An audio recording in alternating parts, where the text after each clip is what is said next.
They pray that the owner dies. The Scorecard. Every Tuesday at 10 p.m. on KBC Channel 1.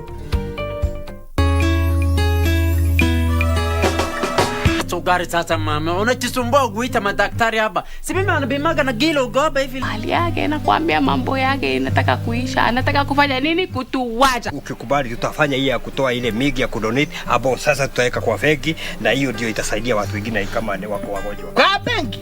Kwa benki. Central Bank ama National Bank. Wanahitaji wanitoe damu karai mbili wapeleke kwa benki iko chini ya bahari.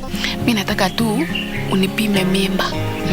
Halafu kama tafadhali unaweza kuniongezea nguvu za kiume, unaweza kunisaidia sana. Kwa ingine hapa, mimi nakwambia hata si 24, hii inakufa in the next 30 minutes.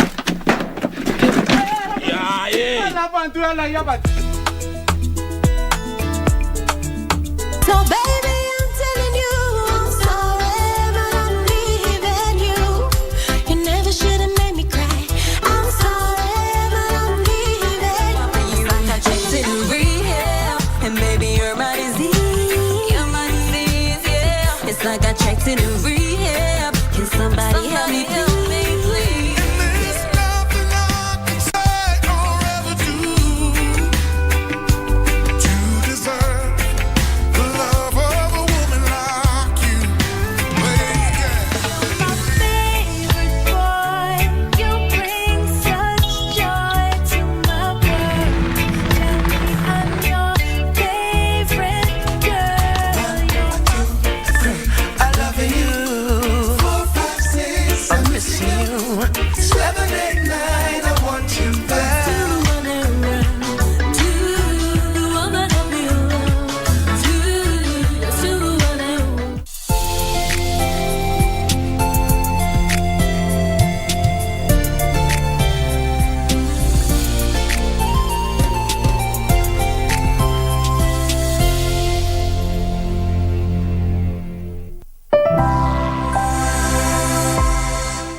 We are right in the middle of the month of May, being the 15th day of this particular month, the year of our Lord 2023. Good morning and welcome to the program.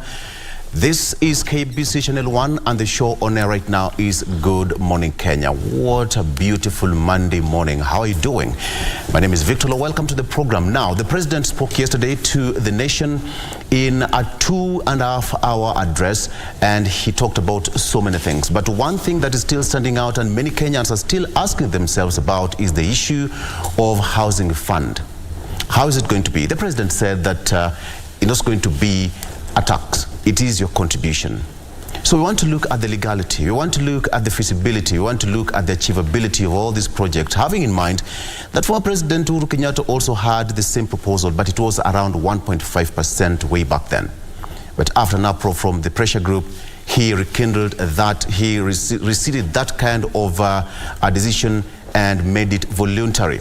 So what about now? That is a discussion that I want us to have later on in the program on Eye on Politics. My guest will be in studio very shortly. But right about now, let's get the show on the road with my colleagues in studio, starting with Doreen Arange. All right, before Doreen, and he's back after a solemn break. I don't know whether he... I always said something. Did you hear about Shakahola? Ram, welcome back. Thank you, Victor. Thank you, Victor. It's good to Wherever be back. you are, did you hear about Shakahola? We talked about Shakahola for the last 2 weeks. How has it been? How is Kenya? How was Kenya? We're doing great. A lot happened. A lot happened. A lot has happened. Yes. So, yes, I'm back and it's good to be back. It's good to be back. Asante sana. And you're so glowing. There's a reason. Marriage is good. Ooh. Marriage is good. God ordained, an institution. Oh. It's not a club, by the way. It's not a club. What is it? It's an institution. Yes. It's an institution. So, unasema club. Pole sana. It's an institution. And of course, it's good to be back. I have been away for 2 weeks. That's what I'm telling you. A lot happened in the country. A lot has happened. And of course, today, I want to say thank you to KBC. Thank you to everybody that participated in one way or the other, financially, emotionally, spiritually, whichever support you guys gave towards that wedding that took place on 29th of April. It was a pleasure. Thank you so much. Asante sana. Everybody came on a technical sound. I missed, even unfortunately. 1254. Yeah, you missed it. Yes. Pole. But I got the memo. Let's talk behind the tent. No, I know what you did. I know what you did. Yeah, I know what you did. But the wedding was good. Over 2,500 people came. Very big wedding that was. Doreen was there. Wali Cheza Kidogo, they danced together with our heads. It was good to see many people coming, including our heads, dancing at that particular wedding. So mine is to say thank you to everybody that participated. All right. Yeah, and I'm back. I don't know. And in 2 weeks you can attest it is good. Now that you said. He who finds a wife finds a good thing and obtains favor. Yeah. I've seen the favor of God throughout the time that I was away, and it's good to refresh myself. Now I'm good to go. And of course today I shall be handling a conversation concerning persons with disability on this fine Monday morning, 15th of May 2023, and we shall be with Nicodemus Nyakundi, who is the ICT Access and Equality Fellow for persons with disabilities at KICTA Net. We shall be talking about accessibility of e-services for persons with disabilities, of people with disability, coming up in a bit. My name is Ram Maguko. It's good to be back. As I said, this is Good Morning Kenya. Yeah, it's quite interesting. It's quite interesting to hear you say that, the energy and the punch that you just did. You know what, Doreen? What stands out for me, I mean, I'm happy that Ram is excited. That's number one. And happy. Yes, there's some hard work behind it also, but it's good that you're excited. But there's something that Ram has said that most people, can I say, don't really get. He who finds a wife, Ram, you said, finds a good thing and obtains favor from the Lord. Yes, which means, I'll start preaching now. Yeah, preach. Which means that wife of yours is the one who gives you favor. So if something goes wrong, just know that she's the one who's holding that. Obtains favor. He who finds a wife finds a good thing and obtains favor. That is what God says. God doesn't say who finds a husband, who finds a wife. And God also says that if you do not treat your wife very well, the wife of your youth, then your prayers also will be hindered. Will be hindered. So I'm not. Yesterday was Mother's Day. Service. Yesterday was Mother's Day. I don't want to speak much because it's always about women. But at the end of the day, yes, the man is the head, but he who finds a wife finds a good thing and obtains favor with God. So do not forget that favor. Yeah. Yeah. All right. Thank you. Away Thank from you, Marie. Marriage. Yes. Doreen, church. Doreen came, guys. Oh yeah, I did. I had to. It's good. I represented. Vizuri sana. Yes. Yeah. Doreen does Luo songs, by the way. Yeah, because I am technically Luo. Nonetheless, back to what is happening in the country. Yes, you did hear the president speak yesterday to Kenyans on that joint media presser that was happening yesterday, and quite a number of issues were canvassed, a raft of them, including the defending of the 50 chief administrative secretaries, saying that he needs more skills, he needed more workmanship, and more minds to this. Remember, this is a matter that is still in court, waiting determination. And from what was established is that the High Court actually barred the 50 CASs from assuming office.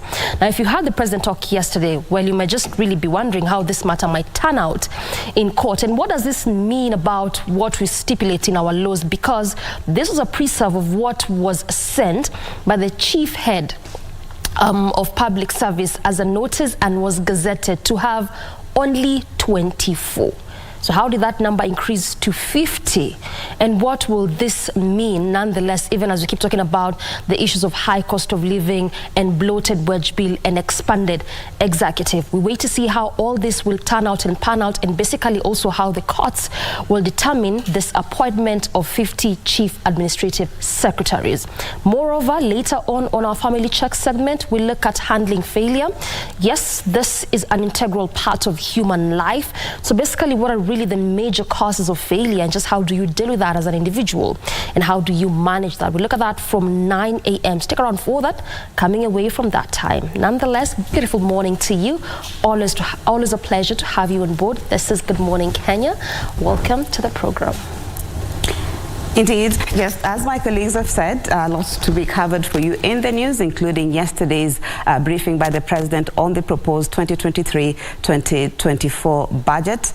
He broke it down for Kenyans, whether Kenyans agree with him or not, but at least he tried to explain himself. The House levy, the 3%, has been something that people have really been making noise about, but he did explain yesterday that it is not a tax, it's just a levy, and that means that after 7 years, if at all you've not used it, you will be able to be reimbursed, or still you can use it if at all you have children. So details of that particular briefing will be coming your way in our subsequent bulletins. But this morning we want to brief you on what happened yesterday in the past 24 hours. A very good morning to you from wherever you're joining us. My name is Marie Yambo, and we start with the news where President William Ruto has sent a warning to rogue elements who are on a mission to paint a bad picture about the church. This comes at a time when more than 200 bodies have been exhumed at Shakahola in Kilifi County, with more than 600 people having been rescued. During a church service at AIC Milimani, the president assured the country that the government will get to the bottom of what happened at Shakahola. With the number of bodies exhumed in Shakahola having surpassed the 200 mark and exhumation still ongoing, the government has come under criticism in the last weeks, accused of complacency. President William Ruto, while attending a Sunday service at the AIC Milimani Church,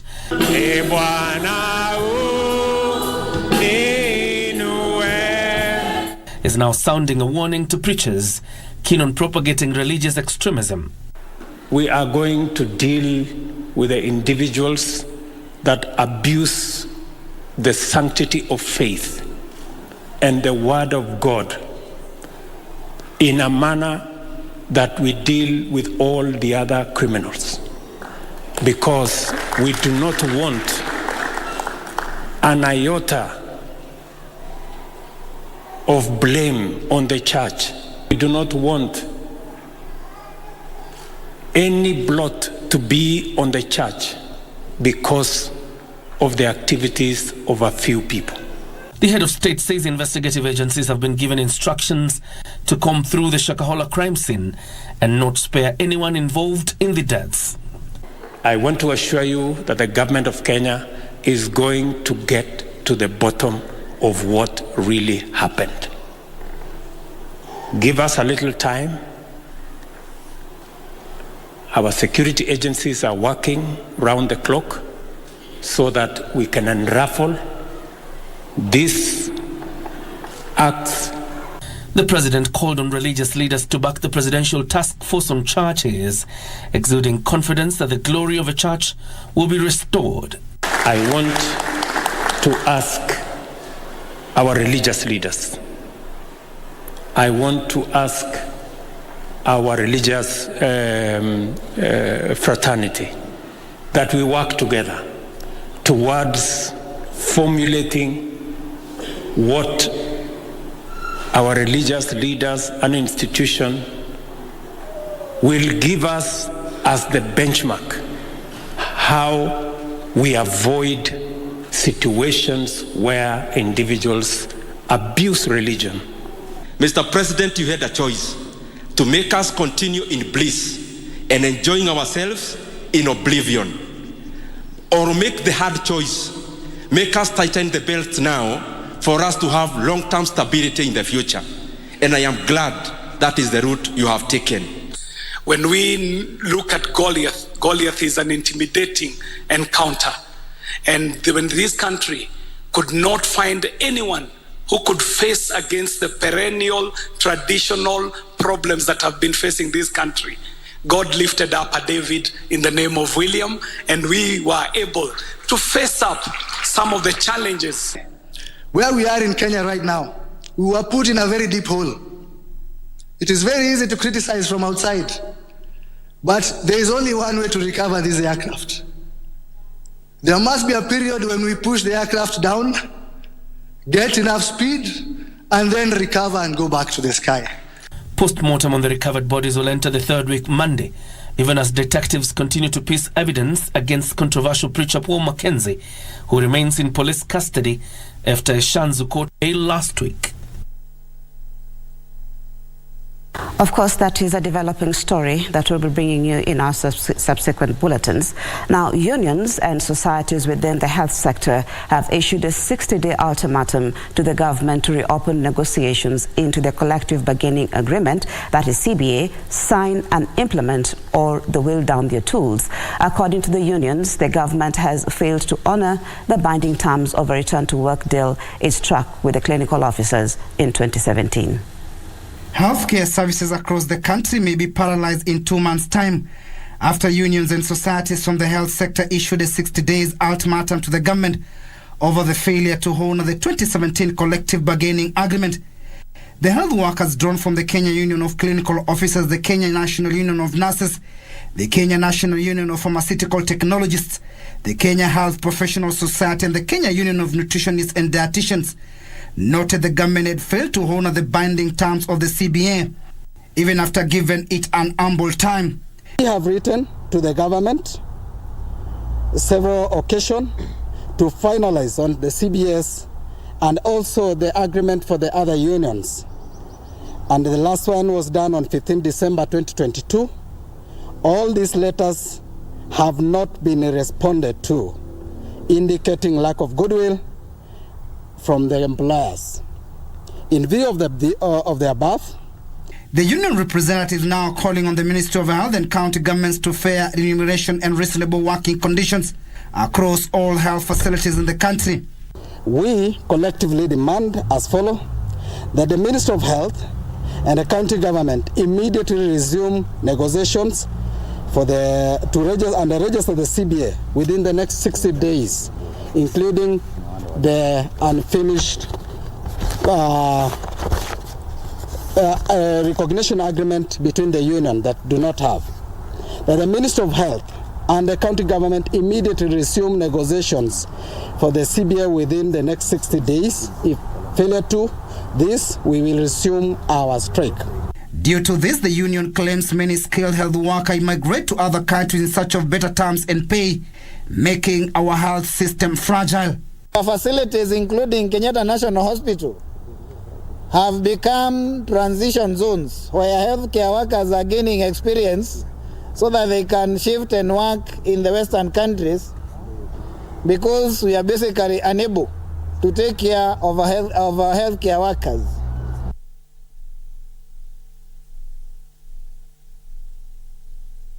Now to security matters, where 2 people have been killed at Longor-Ate village in Samburu West, in Samburu County, in a fresh banditry attack.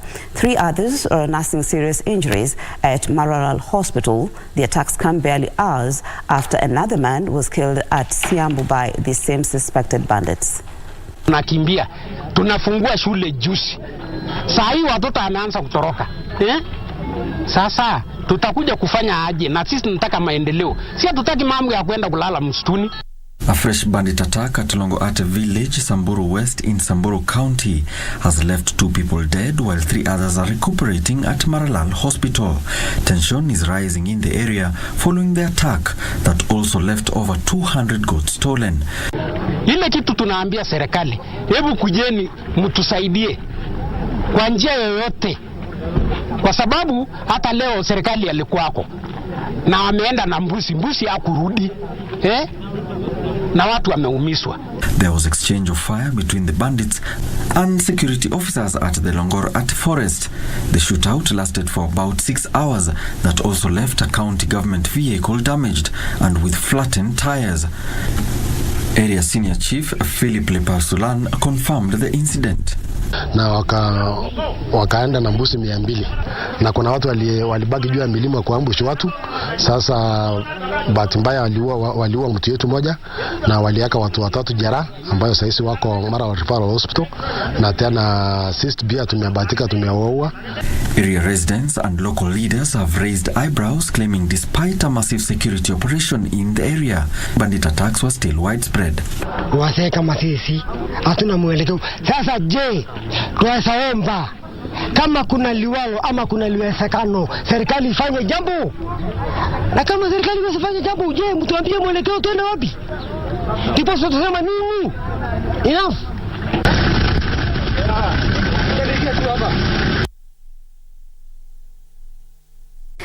That story brings us to a fast break on Good Morning Kenya, but we'll be back with more, including sports.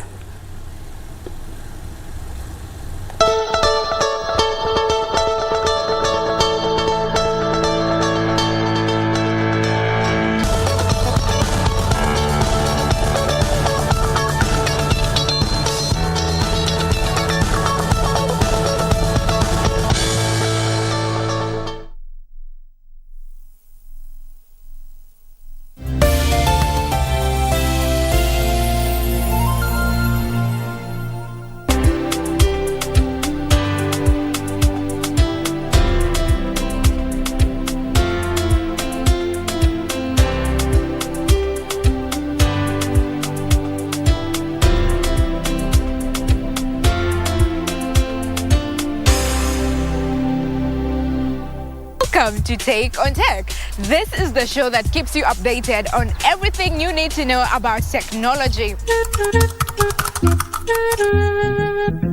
First of all, the women that are already in tech should be empowered. I've actually studied electrical and electronics engineering, telecommunications option. So basically I'm in the tech sector. The government should empower the girl child in a way that they should venture so much into ICT. There's never a dull moment with us. Tune in every Monday from 10:30 p.m. only on KBC Channel 1.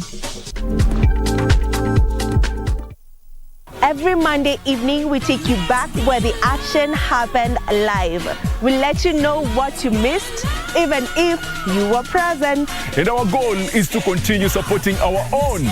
From the latest celebrity buzz, fashion, music, and all manner of youth talents, the Grapevine cameras rove all week to bring you the latest in the enormous entertainment scene. Watch Grapevine every Monday at 10 p.m. and the rerun on Tuesday at 2 p.m. only on KBC Channel 1, baby. Engage us on Facebook and Twitter, #Grapevine on KBC. Let us know what is happening in your area code, because you know what they say, if you did not see it on Grapevine, then it most probably never happened.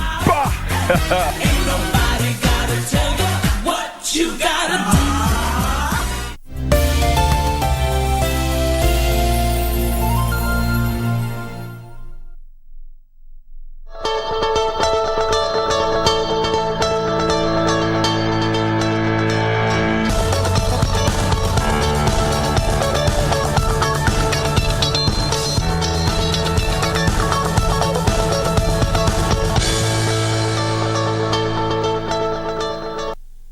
Welcome back. Now, First Lady Mama Rachel Ruto has appealed to the warring communities in the banditry-stricken North Rift to embrace reconciliation efforts and peace talks to restore normalcy in the region during the last day of the week-long prayers dubbed Healing the Land prayer summit that brought together the 6 counties affected by insecurity in Marigat, Baringo, South. The First Lady urged communities to live harmoniously as the government heightens security operations to flash out bandits.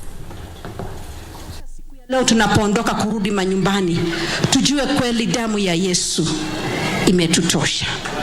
Na pengine ni rahisi kusema hivyo, lakini sio rahisi hivyo katika mioyo yetu. Wacha tukue na ule msamaha. Wacha tukue na ile reconciliation ikue kweli, because ile true test ama ile kujaribiwa ya ukweli ya mambo ambayo tumeweza kufanya tangu hii wiki itakujaribiwa wakati tutatoka hapa. wakati tutakuwa tumerudi manyumbani kwetu. Kama una silaha ambayo inaleta madhara kwetu, tafadhali peana kwa kanisa na sisi tutakuja kuichukua. Hii maombi ni mwanzo ya mambo mazuri katika Northern Rift, na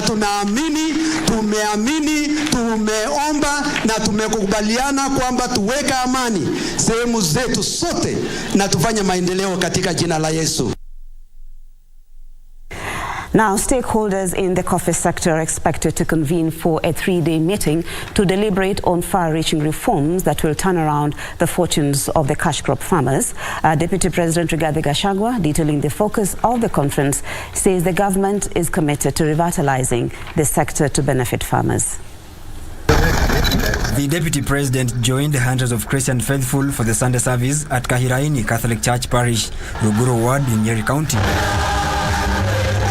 It is here that the DP delved into plans to revitalize the coffee sector. That we shall get a solution. How our farmers can get prices that is commensurate to their labor and their effort. Gachagua confirmed a farmers conference which is scheduled to take place between 6th to 8th of June in Meru, with a focus on finding long-lasting solutions to the challenges afflicting the coffee sector. Weka kikao cha stakeholders wote wa kahawa katika Jamhuri ya Kenya huko Meru tariki 6, tariki 7 na tariki 8. He further emphasized the conference was convened following a drop in coffee prices and bonuses. Na hiyo shida ya kahawa na bei iko kila pahali.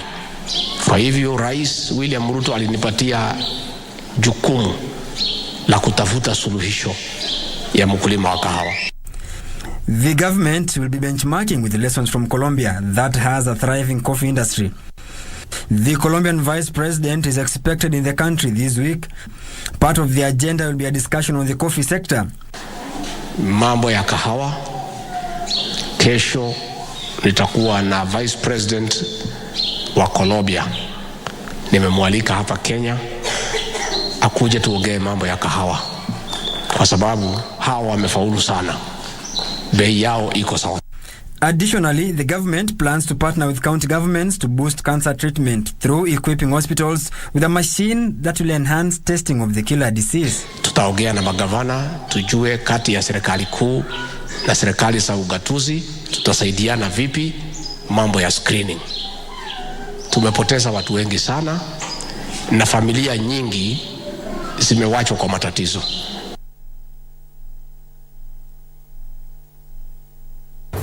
Now, Kenya will showcase the various mango products at the first ever Mango Festival to be held in Wote, Makueni County.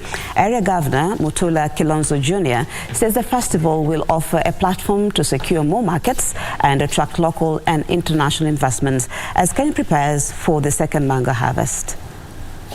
Exports an average of 9 tons of mangoes annually, with the country keen on increasing the shipments and value addition.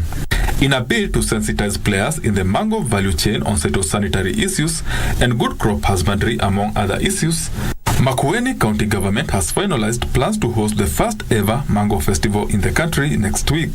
The whole country will come to Makueni to discuss for the first time in Kenya the mango production, the mango growing, mango value addition, mango market, mango extraction, and everything else mango. The county is expecting a bumper harvest during the second harvest season in August due to the successful long rains, and will use the festival to showcase products to attract both local and international buyers as well as investors. It is dried during the prolonged drought, but they are back. Fortunately, not all of them dried, and therefore this good weather at this time of the year is a good sign, because mangoes, a lot of them thrive on good weather and water. We head to the counties where residents of Chemitan, Kericho County, have raided a home of an illicit brew dealer, confiscated and destroyed the brew, calling for an end of similar activities in the area. Residents claim such elements in the society are contributing to the destruction of many lives, especially of the youth in the area. Details of these and other stories in our County News Roundup. Led by Edwin Kimeto, a village elder, residents blamed the brewer for what they claim is destroying the lives of many youths in the area. They said learning institutions are barely 200 meters from where the illicit brew is sold. The residents further claim the dealer is enjoying protection from the local administration. There were 4 police officers in uniform who were carrying guns, who entered into their premises, and they left them peacefully. They did not demand for anything. They said they have protection from the area chief, the chief of Litein location. Separately, street families in Nairobi's Ruai area were treated to a fun day courtesy of Kasarani Economic Community-Based Organization. The street families were also provided with foodstuff. The Kasarani Economic Community-Based Organization chairman, Richard Mwangi, urged Kenyans to share with street families who also bear the greatest brunt of the current economic downturn. Mradi ya rehabilitation center hiyo ndio kumbwa katika Nairobi County. So ile tunaweza uliza governor ni hiyo mradi iko ya kuisha, na hao vijana wale wataingia pale waende pale. Wenye wanataka kurudi shule watarudi shule, na wenye wanataka kufanya TVETs tutajua venye tutaingia huko kwa TVETs na kuwauliza nafasi. Elsewhere, more than 800 families in Budalangi constituency have benefited from relief food following flash floods that hit the region, damaging their homes and crops. Speaking during distribution of relief food to flood victims at Siagojo grounds in Bunyala Southward, Busia County Governor Dr. Paul Otuoma called for a coordinated approach between the national government and humanitarian agencies to ensure relief reaches a majority of the affected households. Hii ni shida yetu na tunafanya kazi kwa kushirikiana. Red Cross, serikali kuu, serikali ya ugatuzi, through ile disaster management coordinating committee, so that tuone vile tunasaidia. Let's now head to sports, where AFC Leopards recorded their first win over Gor Mahia since 2016 after beating them 2-1 in a Kenya Premier League match played yesterday at the Nyayo National Stadium. Victor Omune gave the Leopards the lead in the 34th minute from the penalty spot after Maxwell Otieno was fouled in the box. The lead, however, lasted 5 minutes only, with Gor Mahia scoring the equalizer. AFC Leopards were back in the lead again, Otieno nodding the second and the winner in the 44th minute. AFC Leopards have now moved up to the 7th spot on the table, while Kogalo are still second, 1 point behind leaders Tusker. In other results of the day, Nzoia Sugar overcame Kakamega Homeboys 2-0. Kenya Police downed Mathare United 1-0, while Nairobi City Stars drew 1-1 with Bandari.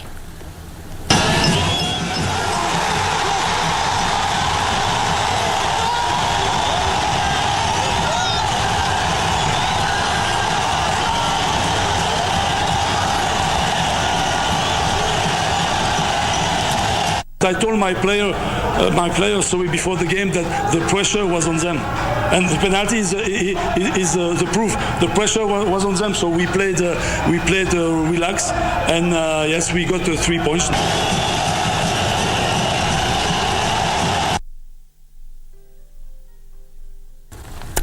Kenya's Eric Demon finished 7th at the League One Tour tournament that was held in Paris, France. Demon, a KCA University student, registered a mixed bag of results at the global event, winning only 1 out of 6 matches he played. Demon had picked up 2-2 draw against Chams from Morocco, then beat Yagi of USA 4-2 before drawing 3-3 against teams from Saudi Arabia, placing him second on the 5 points after the first round. But tables turned in the second round after he lost 3-0 to Senegal's Dexy Jr., then 3-1 to Dudus from Brazil. In his decider match against Romy from Ivory Coast, Demon was set to book a top 4 berth and qualify for the semis with the tie at 1-1 with only 2 minutes to go.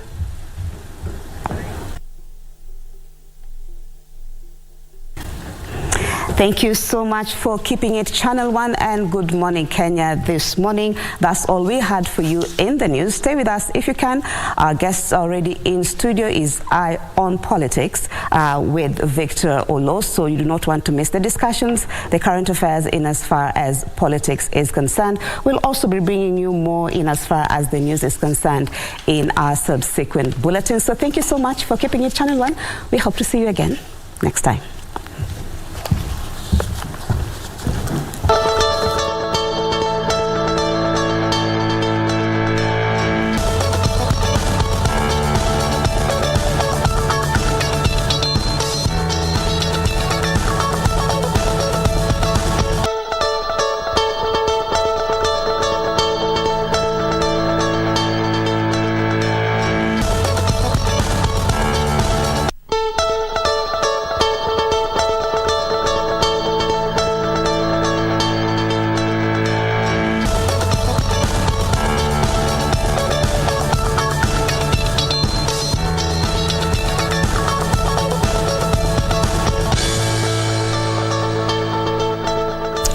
Welcome back. It's now time for us to take a look at what we have on our local dailies. I have got 3 newspapers here: the Standard, the Star newspaper, and the Daily Nation. Before we get into our discussion today, all right, on the front page of our local dailies here I have the Standard. On the front page of the Standard newspaper, Big 2 meetings set unity deal talk. Big 2 meetings set unity deal talk. In 24 hours, the political rivals, that is Honorable Raila Odinga and William Ruto, have made 3 public appearances together, hinting at possible mending of fences amid discontent over high cost of living and taxation hurting citizens. That is on the front page of the Standard newspaper. And of course, the 2 gentlemen for the first time met in Nyandarua during the burial of Mukami, who died and was buried over the weekend in Nyandarua County. And the second one was when they met at Kasarani during the Keep Keno Classic at Moi Sports Center, Kasarani, that is on Saturday, and were also yesterday seen together during a match between Gor Mahia and AFC Leopards at the Nyayo National Stadium. So, Ruto Raila dalliance hints at political deal on the cards.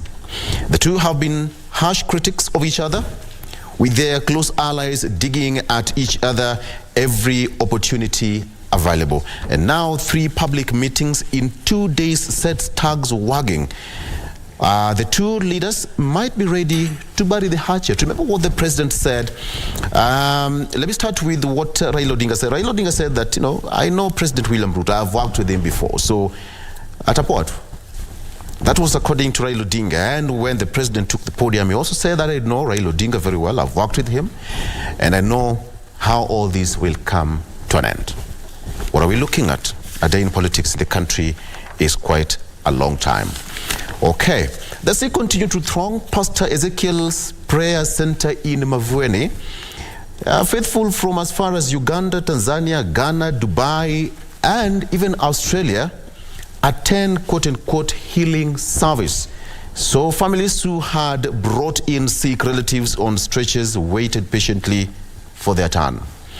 Remember that Pastor Ezekiel rather is also facing certain counts in a court in Malindi, and now Pastor Ezekiel spoke on faith and hope and the need to dedicate one's life to Jesus. So people who came lying on stretchers waited for their turn for the healing. All right?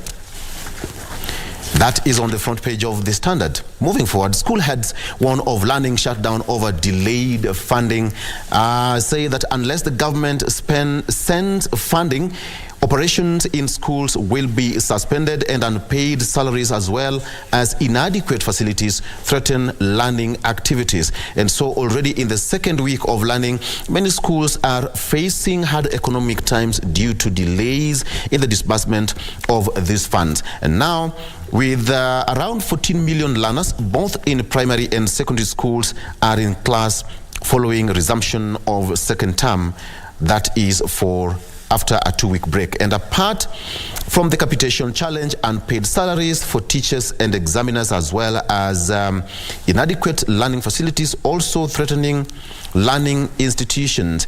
And, as always, this is the point that I usually bring in my guests in studio just to get their voices and, of course, to get their take on this. Gentlemen, welcome to the studio.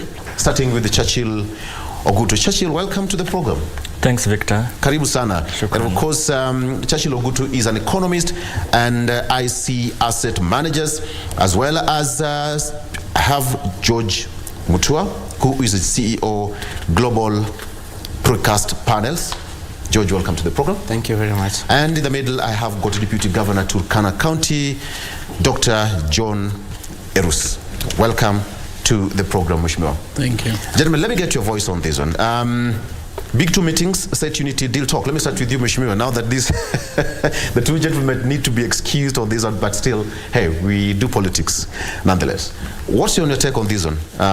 Big two meetings, Set Unity, Deal. What do you think? The front page of the Standard. Thank you for inviting me into the studio.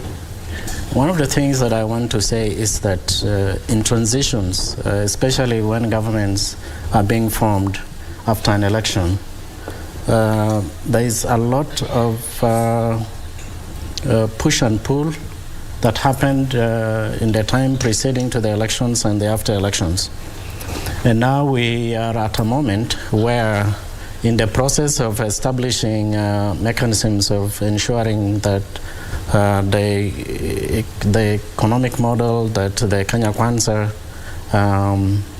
advocated and the other economic models that other players were putting in place will continue to face a lot of hurdles in terms of the way we are or the way rallies or protests are organized.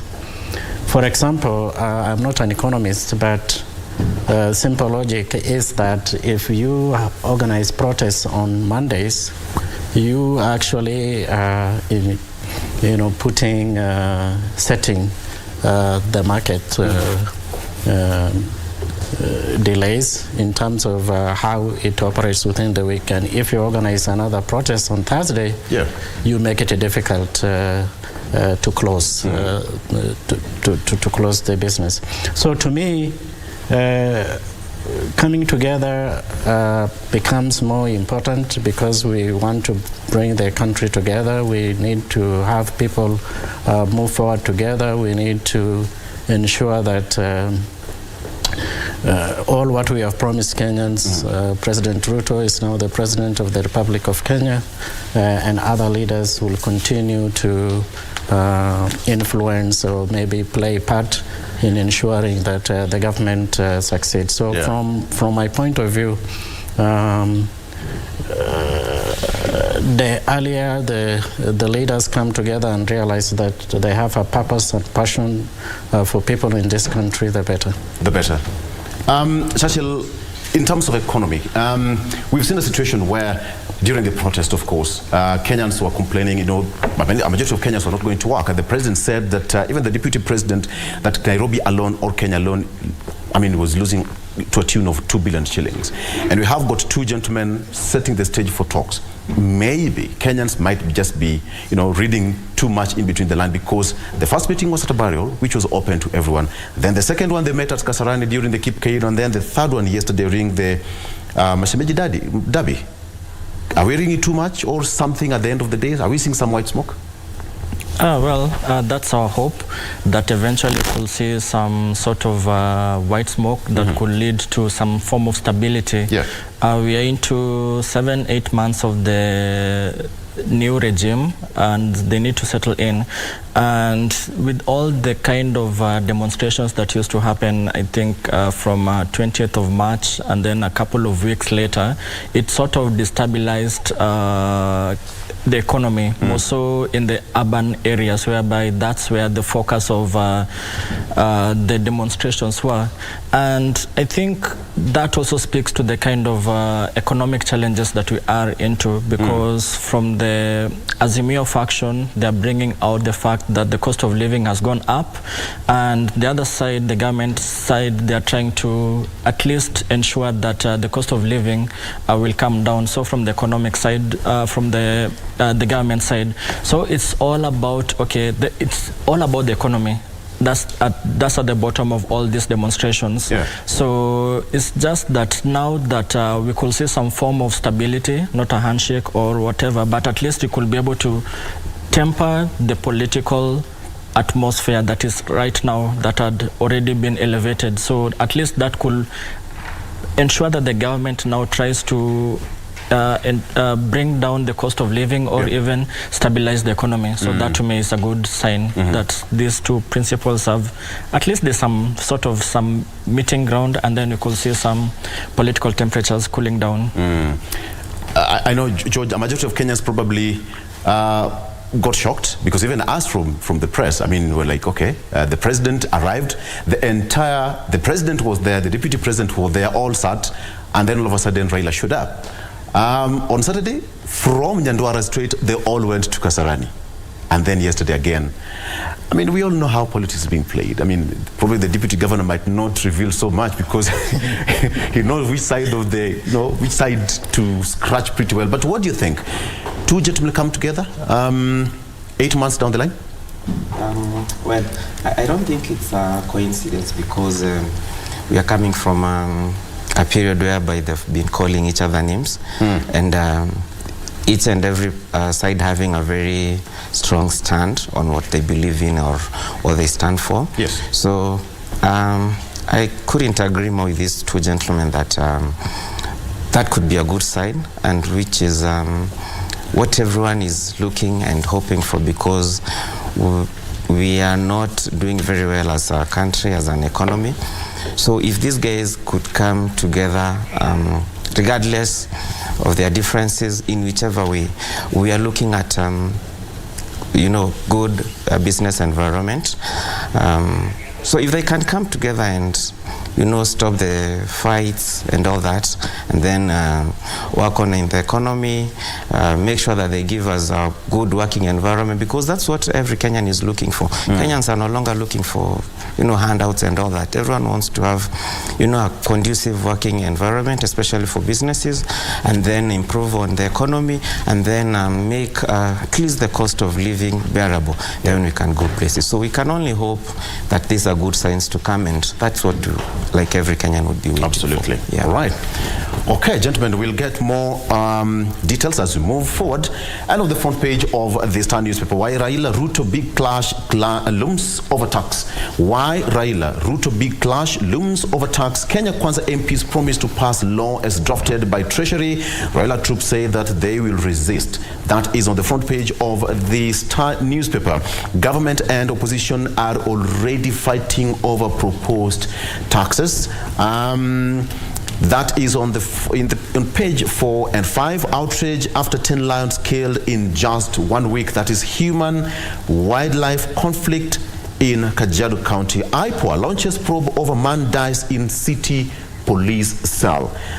Not such a good thing for the police officers. Outrage after 10 lions speared dead in 1 week in Amboseli. Now CS promises arrest of Morans who killed 6 lions that invaded Amanyata.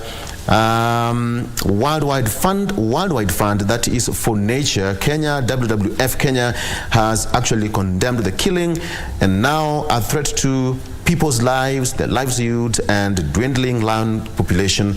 With them, they're saying that right now 2,500 lions left in the wild in Kenya, and with that the population will drastically fall. Illegal fishermen attack Naivasha farm manager. Crime rate is rising around Lake Naivasha. Trader killed on his way to work. Sad state of affairs there. Suspected fish poachers attacked the expatriate near the shore before making away with his personal effects. And now witnesses that Peter Ofula said the manager was walking along the shore of the lake when the illegal fishermen struck. I hope the police will do something about that. Now, gentlemen, there is always a position that we usually take a look at what we have on our cartoon. And on our cartoon today, on the Star newspaper, there is a cartoon here. Perhaps cameraman can just zoom in. We have got a caricature here. This looks something like a grave. A zoom in, kindly, Mogaka. We have got two gentlemen. This is on the left. I have got, probably this is Raila Odinga. I have President William Ruto, and that is Rigathi Gachagua, looking on the side of the president, and it's written, Mukami Kimathi, rest in peace. Then in the grave, it's a bit dark, and then it says, perhaps there's a voice coming from the grave that, was that so hard? I don't know what you think of this gentleman. Perhaps, let me start with you, Mheshimiwa. This is Raila Odinga here. Handshake over the grave of Mukami. Rigathi Gachagua looking on as the two gentlemen shaking hands. And there's a voice from the grave asking, was that too hard? What do you make of that? DJ? One of the things that I want to say is that we have all put our effort to secure the liberties that we enjoy in Kenya today. Yes. And there is no one who has the monopoly to say or to establish which system work for which group of people. So when I look at that cartoon, we have people who have struggled for this country. And I don't think we have put enough to, first of all, support the kind of the systems that we are putting in place is not commensurate with the sacrifices that some of these heroes have delivered for this country. Yeah. And to me, it symbolizes again the need why we as political leaders need just to be purposeful in terms of how we organize systems of government and people. Because what is happening currently is that we are looking for populism. Whatever makes us popular becomes the catch of the day, becomes what the media sensationalizes, and leaves the critical information or system that is the cornerstone of making us move into, whether we can call it third liberation or whatever liberation it is, but moving towards a certain level of prosperity. And to me, that symbolizes just the need for everyone, for every system to make sure that we put our minds together for prosperity of Kenya. All right. George, we have got two gentlemen here shaking hands over the grave. Presumably, these are grave. This is a voice. Was that too hard? We have got Deputy President Rigathi Gachagua looking on. Nothing, just handshake. No word from the two gentlemen. What do you make of this caricature? I will take the cartoon to be what it is. That's a cartoon without overthinking. But to say is, what I think is we are almost thinking. That's the communication I'm getting there. And now the voice from the grave is asking, do we even have to think for you guys to come together so that you can rescue us? Where have you been? Was it so difficult for even to start this kind of conversations before we start sinking into the grave? Then number two, when you look at where the issue is coming from, you don't have to honor someone and they're dead. You have to really do something, and you have to be intentional. So even this mama who's talking, assuming it's her, she's wondering, what took you forever to honor me when I'm alive until wait for me? Now you're talking about, I don't know, the Dan Kimathi and all that. What have we done? Even for the family and all those other people. You don't have to wait for someone to die and then you honor them. Yeah. That's what I think. Churchill, when was the last time these two gentlemen faced one another, face to face, and perhaps had a handshake? Let me just take you to that direction. That was the first handshake that perhaps people saw. Matches to a different podium. But Mukami probably must be asking, you handshake when ilikuwa ngumu aje, was that hard? How hard was that? Well, to your question, I think it's way before the elections, because this is the first time that after the elections you are seeing that these two gentlemen are within the same setting here. But if I look at that caricature and the words that the president mentioned, which sort of, it's a bit philosophical to the extent that he was referring that the prime minister is good with history and him is good with economics. So to me, coming from, I know the DG has looked at the political side to that, but it's all about history and economics coming to together, that togetherness here.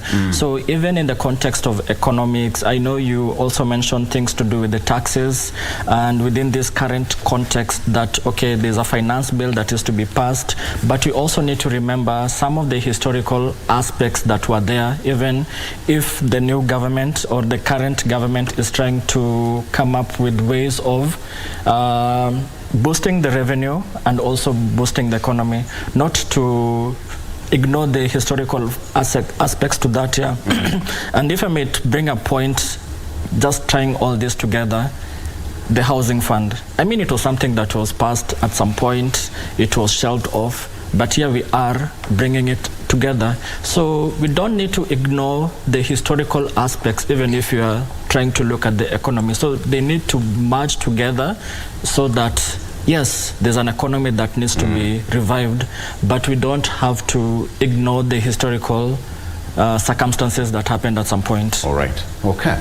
Gentlemen, let's take a break. And we come back, I'm going to give you a quick run on the front page of the Daily Nation, and thereafter we get into the real gist of the discussion. The president had his public address yesterday, you know, in all the media, but then now the question that we want to talk about, the issue of taxes here, taxes there. But the most important one, let's talk about the issue of the housing fund.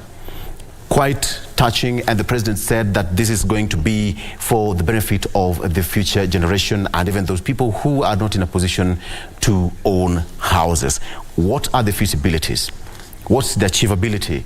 Should it be mandatory or voluntary? We'll be looking at that and much more when we come back after this break. Stay with us.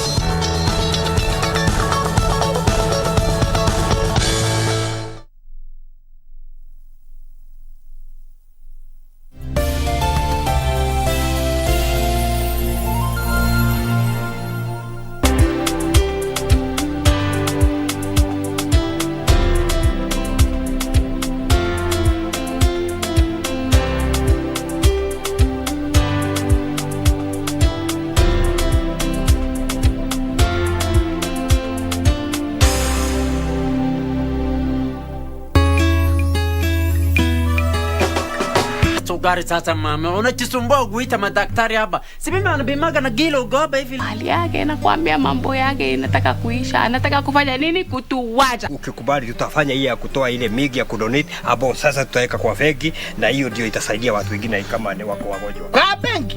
Kwa benki. Central Bank ama National Bank. Wanahitaji wanitoe damu karai mbili wapeleke kwa benki iko chini ya bahari. Mimi nataka tu unipime mimba. Halafu kama tafadhali unaweza kuniongezea nguvu za kiume, unaweza kunisaidia sana. Kwa ingine hapa, mimi nakwambia hata si 24, hii inakufa in the next 30 minutes.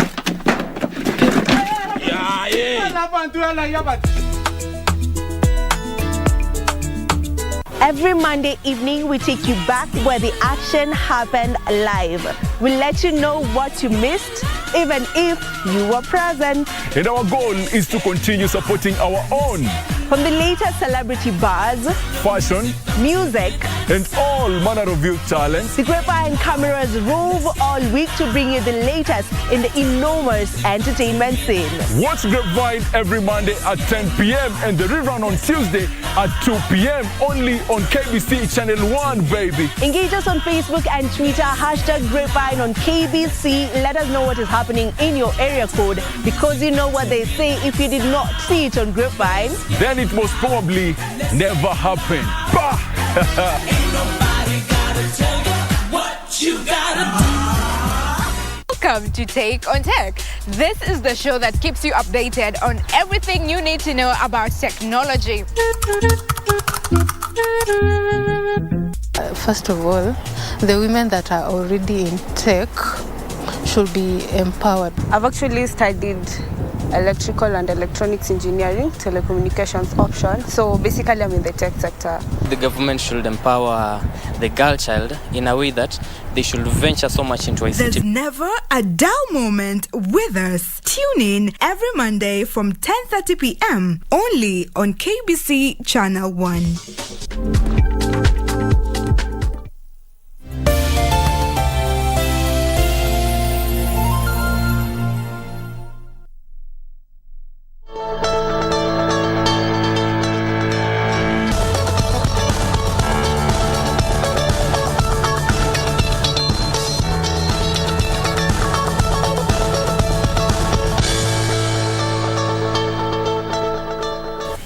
And welcome back. Thank you so much for staying with us. Okay, quickly taking a look at the front page of the Daily Nation. What we have on the front page: holy betrayal. Holy betrayal. That's on the front page of the Daily Nation. Prayers, then murder in the bush. Prayers, then murder in the bush. The gentleman on the front page is Mackenzie, Pastor Mackenzie. Betrayal, holy betrayal, prayers, then murder in the bush. You can take a look at that story. So far, 201 is the total number of death toll in the Shakahola massacre. Authorities are now continuing to exhume more bodies in the mass graves in several parts of the Pastor Mackenzie's vast farm in Kilifi County. Remember, the president said that this will continue, as well as the CS Kithure Kindiki, who said that this process is far from over. And now, when Pastor Paul Mackenzie walked into Shakahola in 2019, his dream was to establish his own quote-unquote Bethlehem away from Babel, as he would often refer to the outside world. 3 years later, in August 2022, things started going down terribly wrong. The Nation took a deep dive and now is trying to reveal some of the pastor manipulated and brainwashed members of his Good News International Church that is being operated in Kilifi County. That is what's on the front page of the Daily Nation. Still on the front page, puzzle of state agency operating for years without a board. 1 man, 1 shilling, 1 vote headache for Ruto and Gachagua as Mount Kenya leaders close ranks. That is on the front page.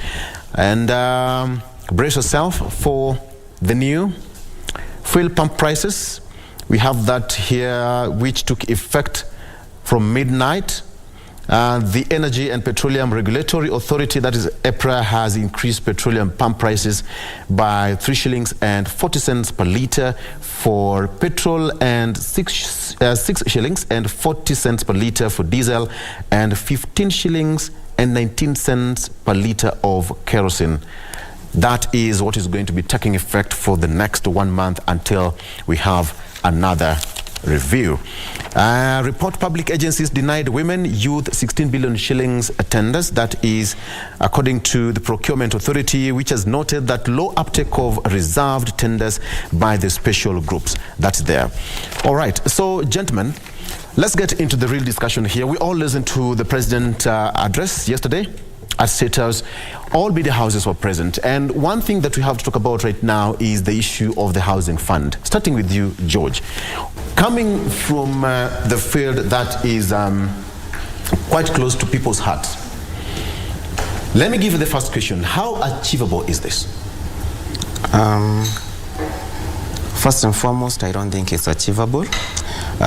Reason being the model in how things are being run or in how things are being done. from a professional point of view, or from what I do, if you want to have a house, then everyone will agree with me that you will say that I need to have a house plan. So you go look for an architect who draws for you a house that you do wish to live in, a house that you would wish to put your family, where you would want to settle or even retire. Then number 2, you go to execution. You build a house as per your specifications, as per what you like. Your wife will have a say in it. She will say that I need this color of the walls, I need this kind of tiles, the finishes, and the bathrooms. Now, I do not understand what kind of houses that you're talking about exactly, because first of all, someone's money is being taken. You know, as guys, we don't take someone's money. You come with a plan and then you say, this is what I want. Then after that, now, we tell you your house is going to cost this much. So I don't understand how someone is going to take your money without consulting you, without even asking you what kind of a house that you live in, and then they take your money, I don't know, for the longest. Then number 2, how much is this money that is being deducted? What is the cost of a house? You know? So those are some of the questions that you're going to ask ourselves. Then number 3, these houses, where are they being built? You're building a house for me in Nairobi. I work in Turkana. At what time am I going to utilize this house? Am I supposed to work in Mombasa and then every other weekend? Oh, okay. Am I going to operate from Mombasa to come and enjoy the house? That means now I have a house in Nairobi that I've been forced to take, but you're the same person who has posted me to, you know, Marsabit or, you know, or any other part of the country. Yes. So what is this that you're talking about exactly? Now, the biggest issue is actually we are having these conversations when my money has been deducted. What kind of consultations are we going to have? So I don't see, there's so many questions. I actually don't even understand where we are starting from, because you cannot take my money, then you tell me, hey, Victor, this is your house. Kwanza, who told you I even want to live in those kind of houses that look like a hostel? Maybe I want to have a standalone house that costs so much, but you cannot take my money and then dictate and then give me a house, and then probably this is a house that I'm going even to own when I'm dead. Yeah. So for me, I don't even understand how this thing is going to work. Yes. Which, when you look at the policy aspect and the achievability, many questions the way George, he comes from the profession, and there's certain specific things that people will always want. There is taste and preference. You've talked about the size of the house that you want, the location, you know, the proximity between where you work or where you want to reside. But let's look at the achievability. For example, in your county of Turkana, do you need houses in Turkana? And where will you build those houses? Have you allocated land as a county for the government to build those houses? First, I want to state that there is good health benefits that is associated with good housing or living condition. When we look at socio-demographic survey of Kenya, housing is one of the areas that needs to, that government or systems of the state need to, to look. Let me just go to the conversation. So there are benefits of having living in a good place, in a good housing, mental health issues that we grapple with every day, security, all those kind of things, especially in formal settlements in big cities like Nairobi. In Turkana, do we need housing? Yes, we do need houses, but maybe the form and the model of those houses may have completely different natural features that is specific to the Turkana culture. And that is number one. If I were to think of a model housing for Turkana, that is one of the things that I'll consider because of understanding our living situation. Number two, when I look at housing in Turkana, I have to look at it from two perspectives. The majority of the Turkanas people are pastoralists, so they move from place to place. So meaning if we in Turkana County promote the idea that they need to be settled somewhere, even if they move from season to season. But there should be some place where they can come, and we are encouraging their settlements along the road so that in case of emergency, we can mobilize resources to reach out to them immediately. Yeah. But the challenge with the proposal about the housing is, if we look at the formal sector, it has stagnated with less than 1 million people. So the informal sector is the one that is providing incentives and improving people's life to a tune of about 15 million. So when you are proposing this tax, you are proposing on, or maybe you are encouraging people to contribute 3%. On which segment of the population? Because then, even if it means raising funds, assuming 1 million times, for example, 500,000, that is going to be a significant amount of money that can be injected into an economy, but comes in as what? Are we building up some kind of social security fund where people will be drawing from? And how about the rest of the population that actually being supported through the informal sector? Yeah. And remember, in the informal sector, the person who is providing the service sometimes gets commission. So are we going to obligate anyone who is, like let's say for example in a construction industry, obligate them to contribute money for people who are just coming to work for a day and go home? So, and I think those kind of discussions need to continue.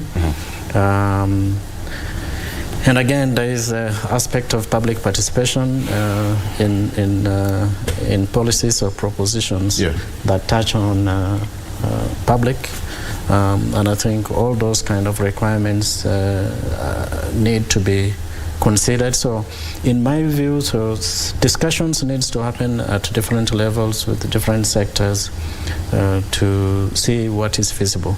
I would be very happy in Turkana County government if we have funds that will help us to support promote housing for Turkana. All right. Okay. Cecil, what do you think? From an economist point of view, the two gentlemen have spoken about, starting with George here, there is that taste and preference and one's desire. The DG also spoke about, from Turkana County, giving an example of Turkana County, the topography and the desires, the demands and the cultural aspect. But now from economic aspect, how achievable is this? Oh, there are a number of questions that come to my mind. I mean, this is not the first time that we are seeing a housing fund levy being introduced. It was introduced in Finance Act 2018, 1.5%. People could access their monies after 15 years, and then there was a penalty that was imposed. In its current reincarnation, we are seeing is at 3%, matched by both employee, employer. You can access your monies after 7 years, but there's no penalty. So this is the state that it is in. So the question is, okay, what happened since it was last shelved in 2019 after all those court cases that now is being introduced?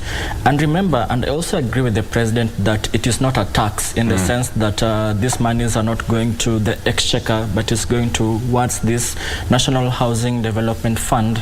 But you need to consider it that we're in the context of finance bill. The bill was tabled early this month. Parliament is into recess, so it's just basically the public participation stage right now. Parliament is coming back on the 6th of June, and then I think that Thursday or the following Thursday we'll be hearing the budget. So even the limit for public participation is like 2 or 3 weeks. But this thing is a bit momentous in the sense that we have 3 million Kenyans in the formal sector. So these are the people who primarily will be targeted. Definitely the number of people with PINs is a bit higher, 6 million, including corporates. But I suspect that the people who are primarily being targeted for this housing fund levy are the people in the formal employment, which is 3 million people.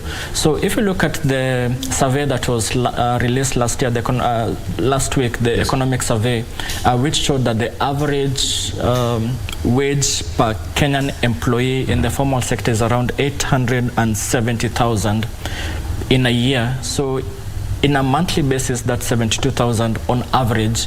So if you work the math, it means that on average, 4,000 shillings from both as an employee and from my employer will be deducted from my salary to go towards this levy.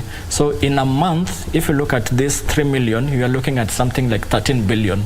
So in the context of trying to bring this housing fund levy, we are looking at 13 billion on a monthly basis towards the housing fund. But remember, if you look at the context of how the housing fund development housing development fund has been brought in within the context of the Housing Act, it is supposed to be under the National Housing Corporation. So we have a National Housing Corporation and then there's a development fund there. So you are wondering, okay, you are getting 13 billion per month. In a year, that's around 156 billion shillings that is being housed under the National Housing Corporation. But you don't have visibility. These amounts are like what you contribute to the National Social Security Fund. So in the context that we don't have like a board, overarching board, such as what we are seeing in the National Housing Insurance Fund, National Social Security Fund, I have my view, I have my reservations how these funds will be utilized. At least we need to have an oversight what exactly these monies will go towards. George is in that sector. We have DG, at least in the county level, but at least they need to be convinced that, okay, these monies that we'll be getting from all the employees is going to such and such a place, at least to be able to bring the buy-in. So in the words of the president, this is not a tax. So I don't see the rationale that this housing fund levy is being contained within a finance bill, which primarily is towards tax revenue measures. At least we need to separate it, have something like a National Housing Development Fund Act, and specify all these kind of things, at least to ensure sustainability. Look at a scenario, because they are telling us that after 7 years, Kenyans can be able to get their savings back. So assuming that, okay, they have boxed us in and then we keep on contributing towards the housing fund, and then after 7 years, all Kenyans opt out. What is the sustainability? So those are some of the questions that, because there's no public participation, a coherent one, we don't know exactly how this National Housing Development Fund will be. But then the question again, I mean, just before you bring in, just hold on there, but just look at the whole aspect. You look at the contribution.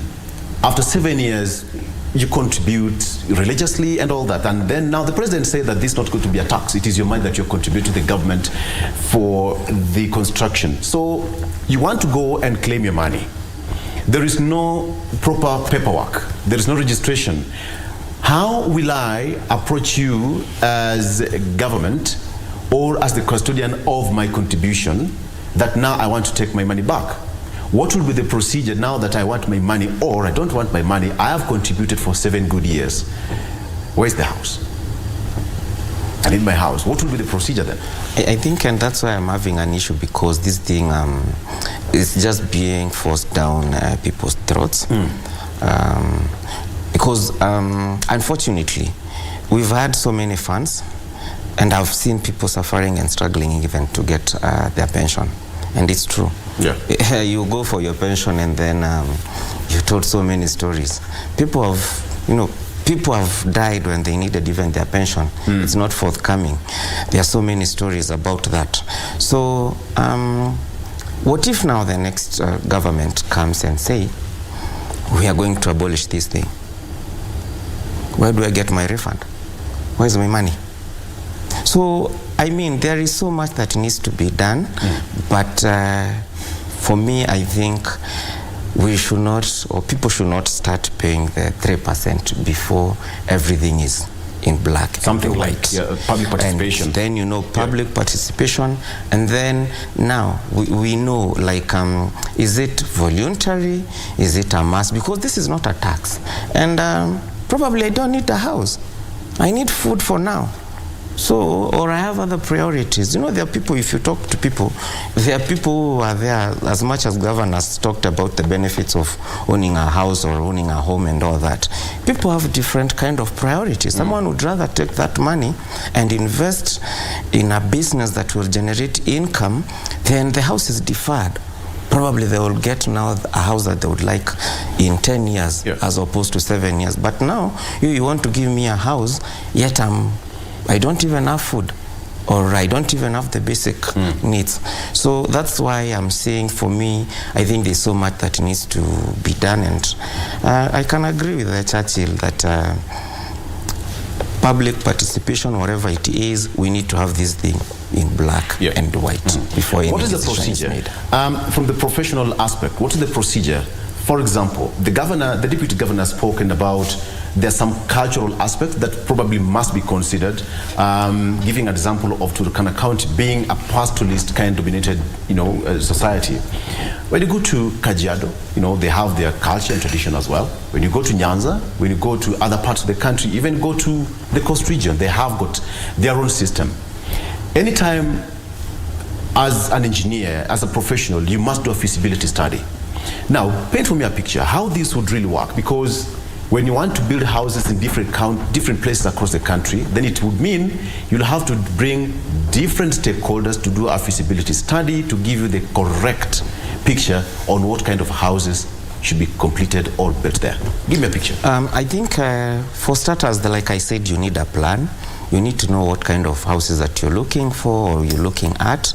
What is the target market? Now these 3% cuts across. I know 3% is not the same for each and everyone. So are you going to have high-end houses, low-cost housing, and then different kind of houses to meet each and everyone's demands? The number two, I think from what I know or from what I've seen professionally, you don't take someone's money and then you dictate the house that you want to give them. If you look at other economies, the government builds houses, then they mortgage them. So let the government build the houses. I don't know where they're going to get the money. Let the government build the houses, then now you can opt in. Now probably you will not contribute the 3%. You can say, because I need a house and I have identified a house that I want. And I think it used to work like that sometimes back in the estates that were built by the government, or even some of the houses that were built by the colonialism. They would build houses, and then you as an employee, you are asked, now we have these houses, which house would you like? How much would you like to contribute? So that way it becomes more of a mortgage, like the way other economies operate, whereby you get a mortgage, but you're getting a mortgage for a house that has been built. So you are paying for that house, not you paying first and then wait for a house that you don't even know what you'll be waiting for. Even guys who like in real estate, people who pay off plan. You can actually go and place a deposit off plan. You've not seen the house has not been built, but at least you know what to expect. You're told this is a gated community, there's going to be 3-bedroom, there are going to be 4-bedroom, there are going to be 5-bedroom. Now you come and say, I will pay a deposit for a 5-bedroom, and this is what I'll be paying. So as you wait for 2 or whatever time that the developer has given you, at least you know what to expect and you know what to be paying monthly. But it doesn't work in reverse. It is all right. From the government aspect, there must be a lot of consultations that must really happen. Coming to your county, for example, you'll have to allocate land. For starters, you have to allocate land, and certain stages of public participation must also be taken care of. But from the government aspect, what do you really see? At the end of the day, a contribution is made, yes. You're contributing religiously every month, and then there comes a situation now as a county government, you're being given that mandate to allocate people houses. Let's just say first 4 up to 7 years. How will that be, that picture, for me to own one? Because you also have a ministry, Ministry of Housing in your counties. Will that fall under the Ministry of Housing in your county or the national government? I think this subject touches on some specific institutional framework. As you pointed out, we have the Ministry of Land, we have Lodway's municipality now, We are dealing with land registration in Turkana now. So even in terms of how we are bringing some of those municipalities into urban management, there is a lot that we need to put in place to ensure that that becomes a success. Whereas it is not difficult for us to allocate land in Turkana, but again, most of the Turkana land is still community land. But there is just two things that I want to, to mention. I think there is a lot about housing schemes and the benefits of those housing schemes that people have discussed. And I think, I don't know, 2 days ago, Father Dolan had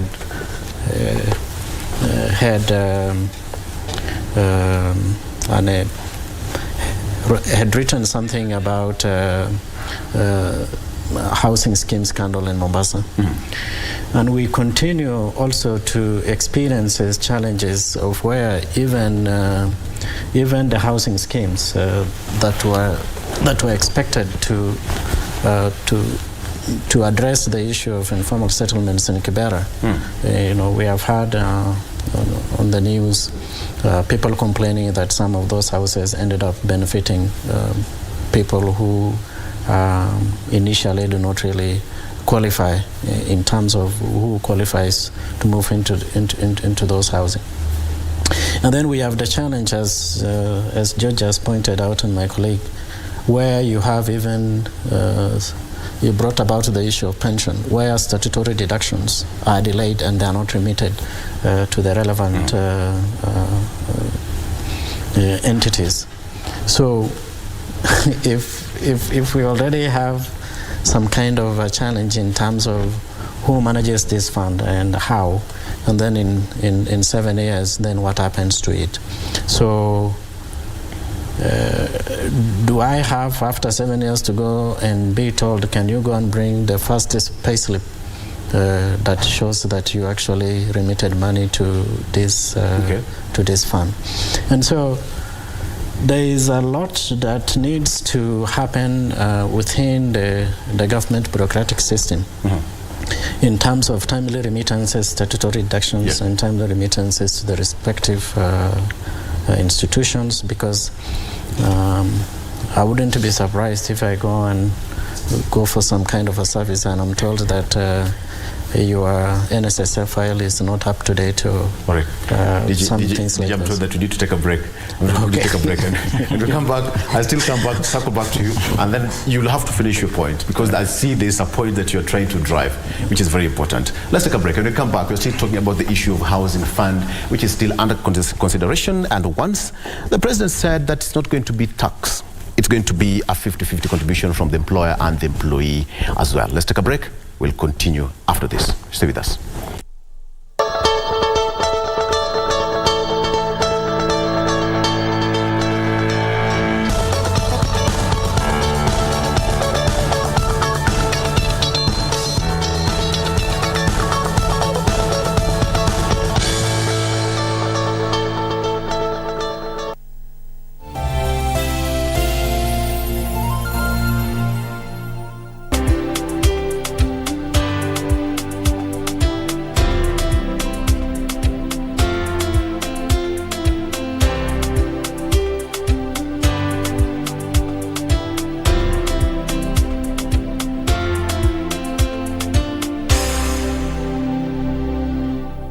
Every Monday evening, we take you back where the action happened live.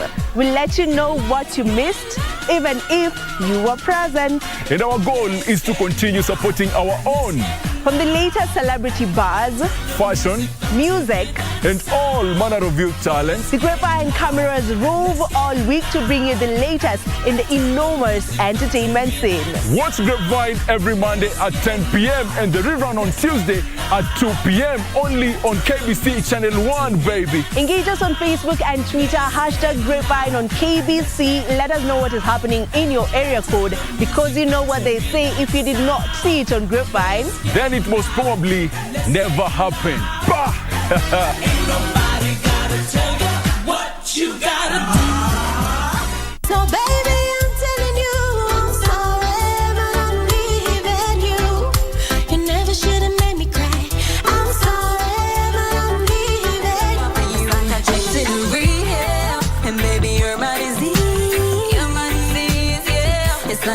dancing in rehab. Can somebody help me, please?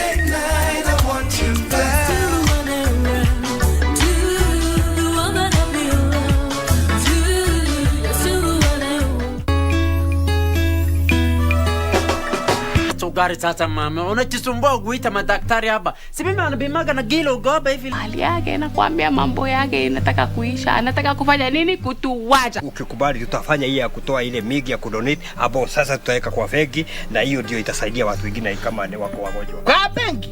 Kwa benki. Central Bank ama National Bank. Wanahitaji wanitoe damu karai mbili wapeleke kwa benki iko chini ya bahari. Mimi nataka tu unipime mimba. Halafu kama tafadhali unaweza kuniongezea nguvu za kiume, unaweza kunisaidia sana. Kwa ingine hapo, mimi nakwambia hata si 24, hii inakufa in the next 30 minutes.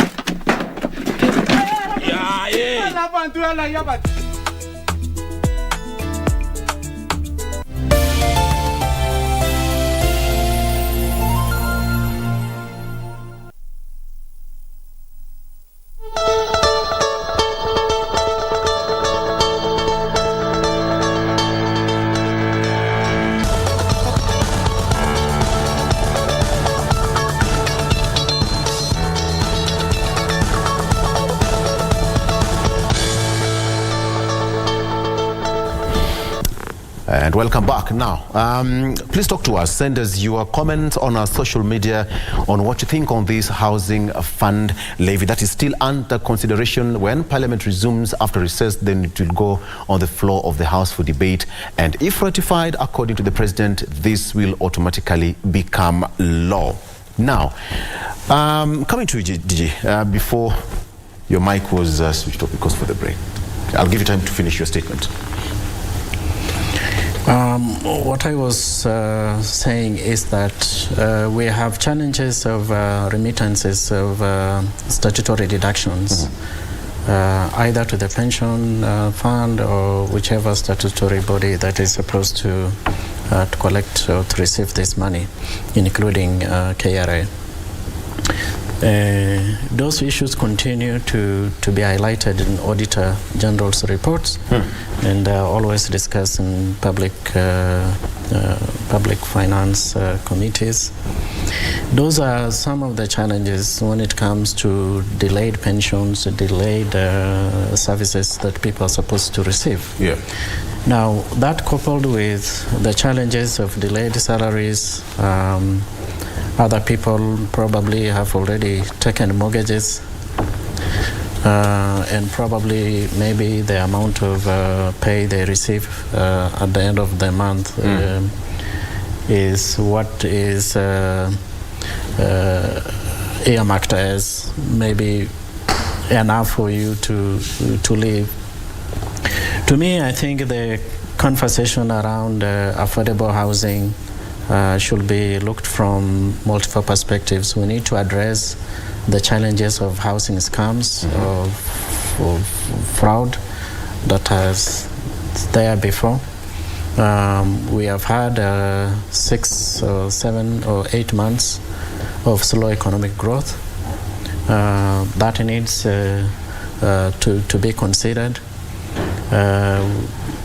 County governments are complaining about remittances from the National Treasury to the county governments. We have had schools expressing the same frustration. So I think what is a priority now is for the country, the entire government leadership, all political leaders, development partners to come together and map out how we can grow economy faster so that we can establish, address critical challenges. We are just recovering from the national drought response. The rains we received recently does not guarantee that the next 6 months is going to be better, because when it rains we also lose livestock like when it doesn't rain.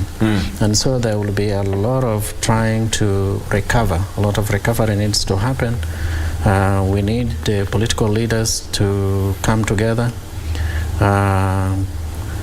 to look for better ways and better system of ensuring that all the informal businesses, all the formal sectors are contributing towards economic growth of this country. And unless we address those gaps, it is going to be a challenge, even in terms of how we achieve the 3% contribution that goes to housing scheme. Yeah.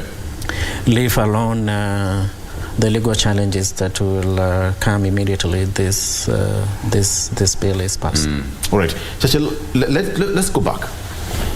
Former president also had the same idea, 500,000 affordable housing during his tenure. And there is a report here which goes back way back in 2019 of 12th of December, where it says that house levy is voluntary, says President Uhuru Kenyatta. And let me say that Kenyans in formal employment will not be forced to contribute 1.5% of their gross salary as housing levy.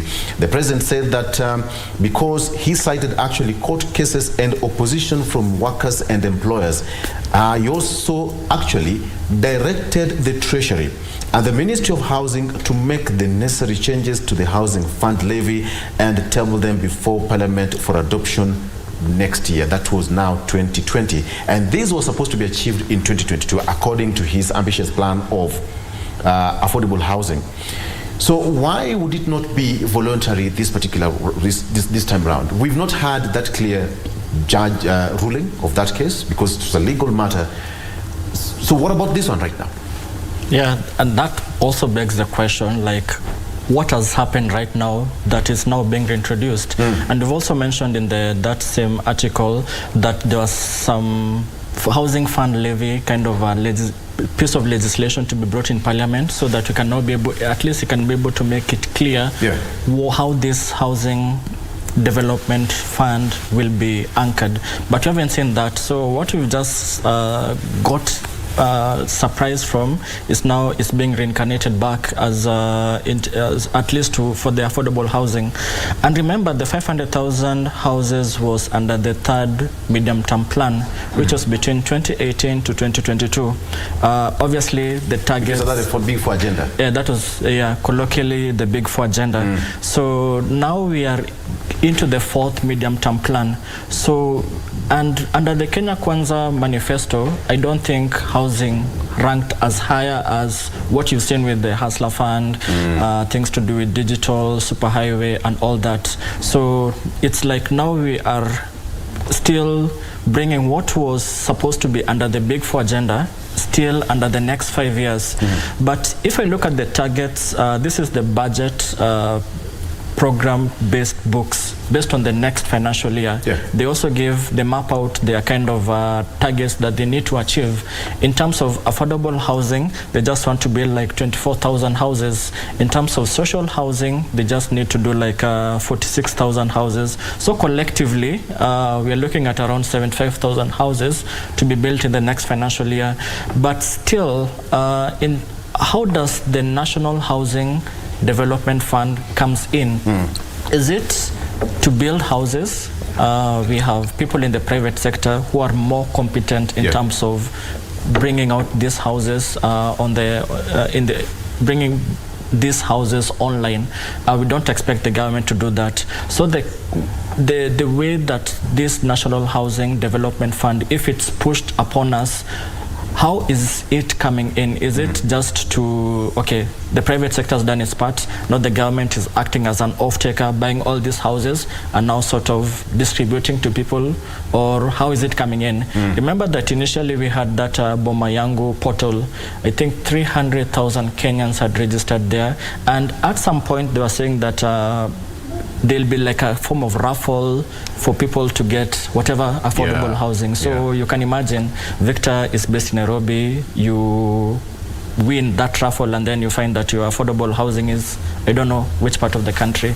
So that is now the issue that we need to see, that there is some piece of legislation that is brought in, at least to ensure that this affordable housing, if at all it is an agenda for the current government, needs to work. Otherwise, I just still see some pushback from and contestations from the private sector around this issue.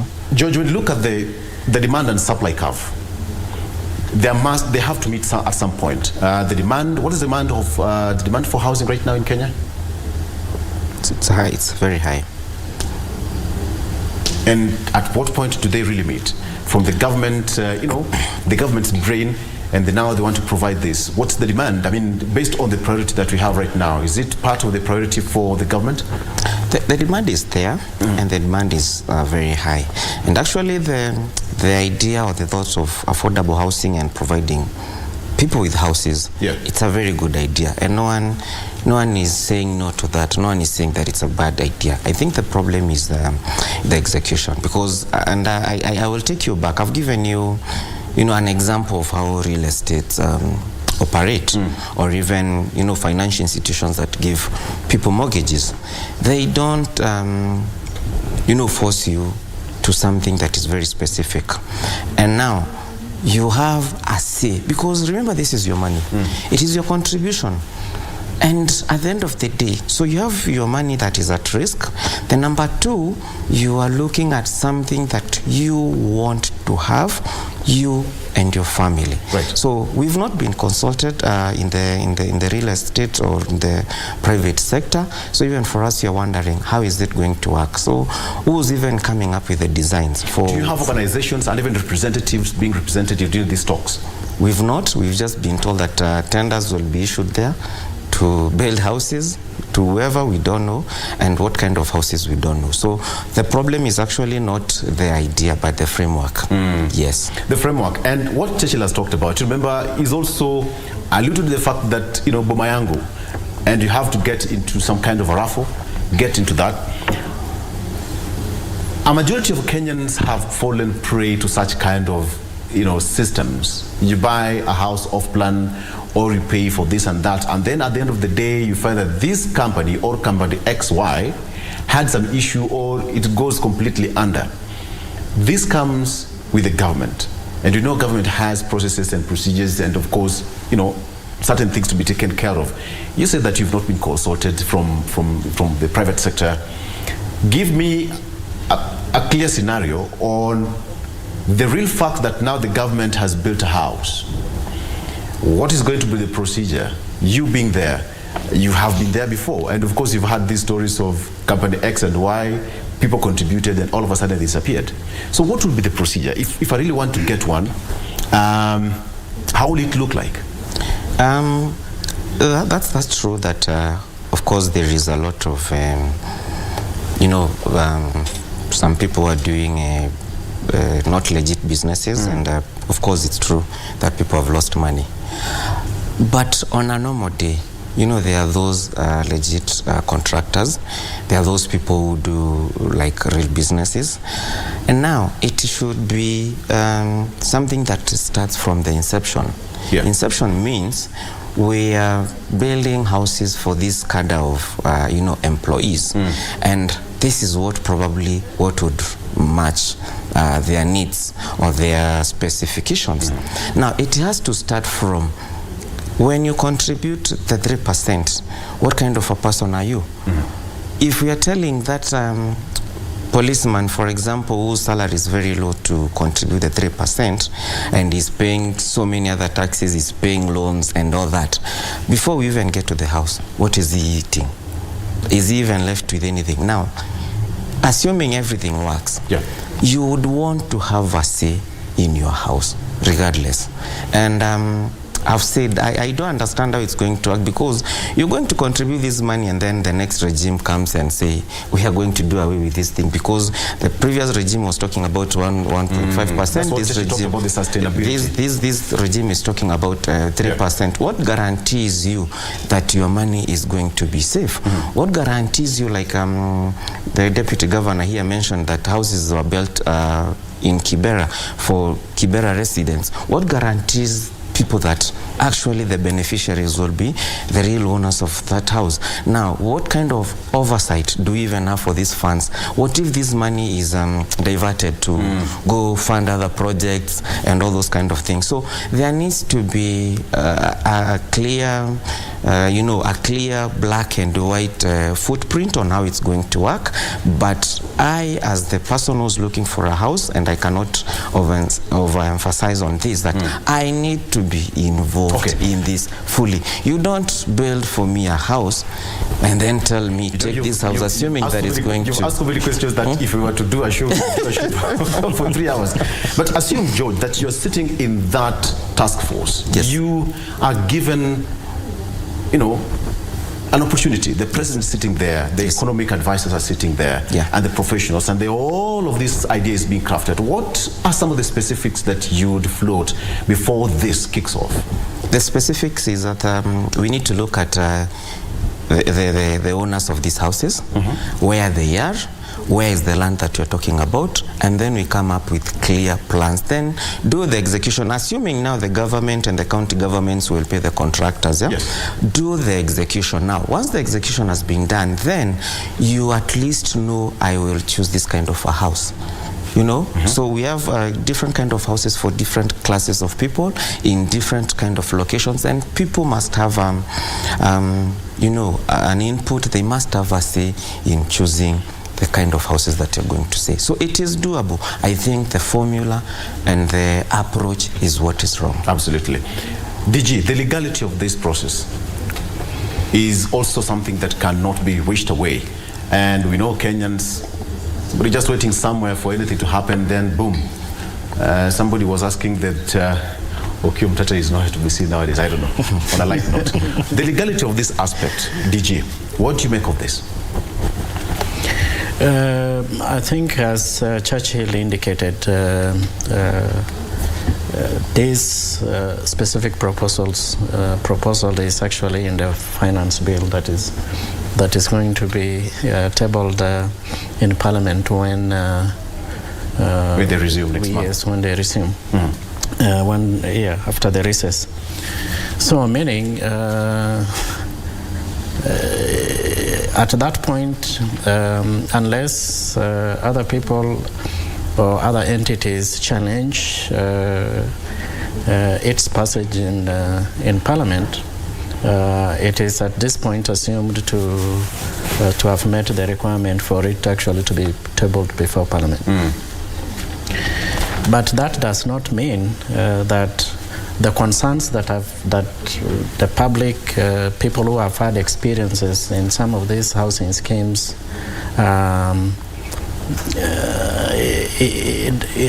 just gets it under the waters. It just simply means that there is a public concern and the need for further discussions and dialogue around the 3% contribution.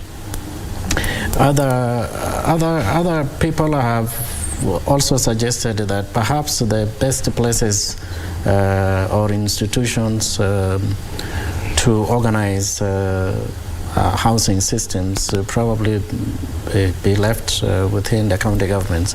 And the national governments and the county governments work together to establish some kind of mechanisms of ensuring that we support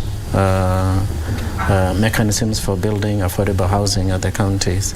But again, that does not necessarily mean that it is going to solve the problems and the concerns that have been raised about how previous housing schemes or funds, upgrades, you can call them, that it solves those problems. So it requires deliberate effort to put clear mechanisms and systems in place, just like other countries. If other countries have put systems that work, then it is an opportunity for us to continue dialogue around how we can make those systems work.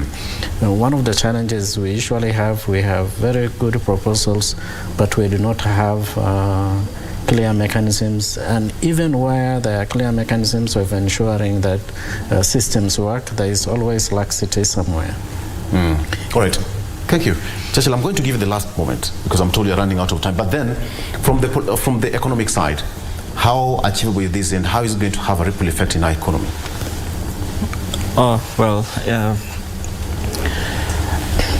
I mean, from how the president has framed this affordable housing, and he also brought the fact that it is coming in to bring employment, that if you build this, if you use the targets that were there within the Big Four, build 100,000 houses every year, at least it will be able to bring some increased number of employment. I think the targets that was there within the context of Big Four was 350,000. But if you look at the economic survey, the people in the construction industry by itself is around 220,000. So 220,000 are within the construction industry, and the number of households that have in Kenya already is around 14 million.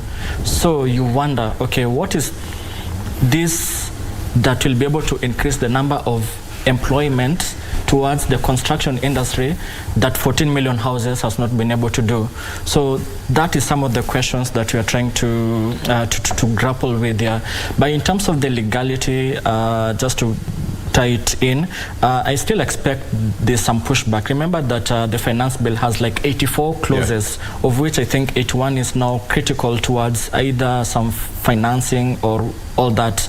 But to find that because finance bill, and this is something that MPs have raised previously that finance bill is being used like an omnibus bill, or you have something, government brings it, because they know that they have realized that the window of passing a finance bill, I mean, is so rushed, so they just bring some things so that it passed like an omnibus.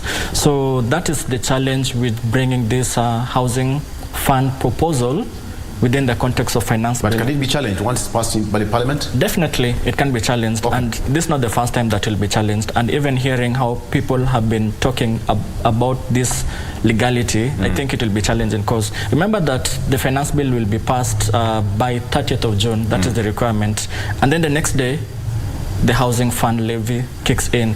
So the systems are not even in place to enable that kind of a transition is in place. At least we ensure that this kind of shocks this kind of big shocks, at least there needs to be some time frame, at least to ensure that employers are now able to align their systems at least to deduct these things. So that's one of the challenges I'm saying. And also the public participation. We just have like 3 weeks.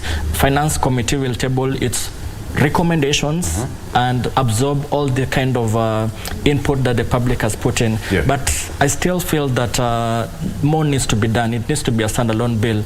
Or let me put a case in Ghana as I close. Ghana initially had a value-added tax rate of around 17.5%. And it had some levies. One of the levies was towards National Health Insurance Fund. The other one was towards education, Ghana Education Trust Fund.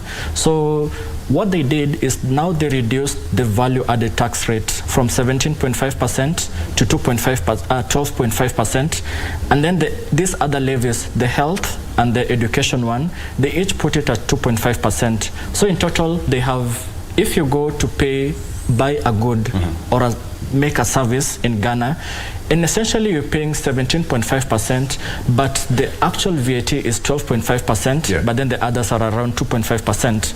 So at least if the government wants to push this 3% on Kenyans, at least they need to come somewhere halfway. Our value-added tax rate is around 16%. Why don't they also bring it to say 13%?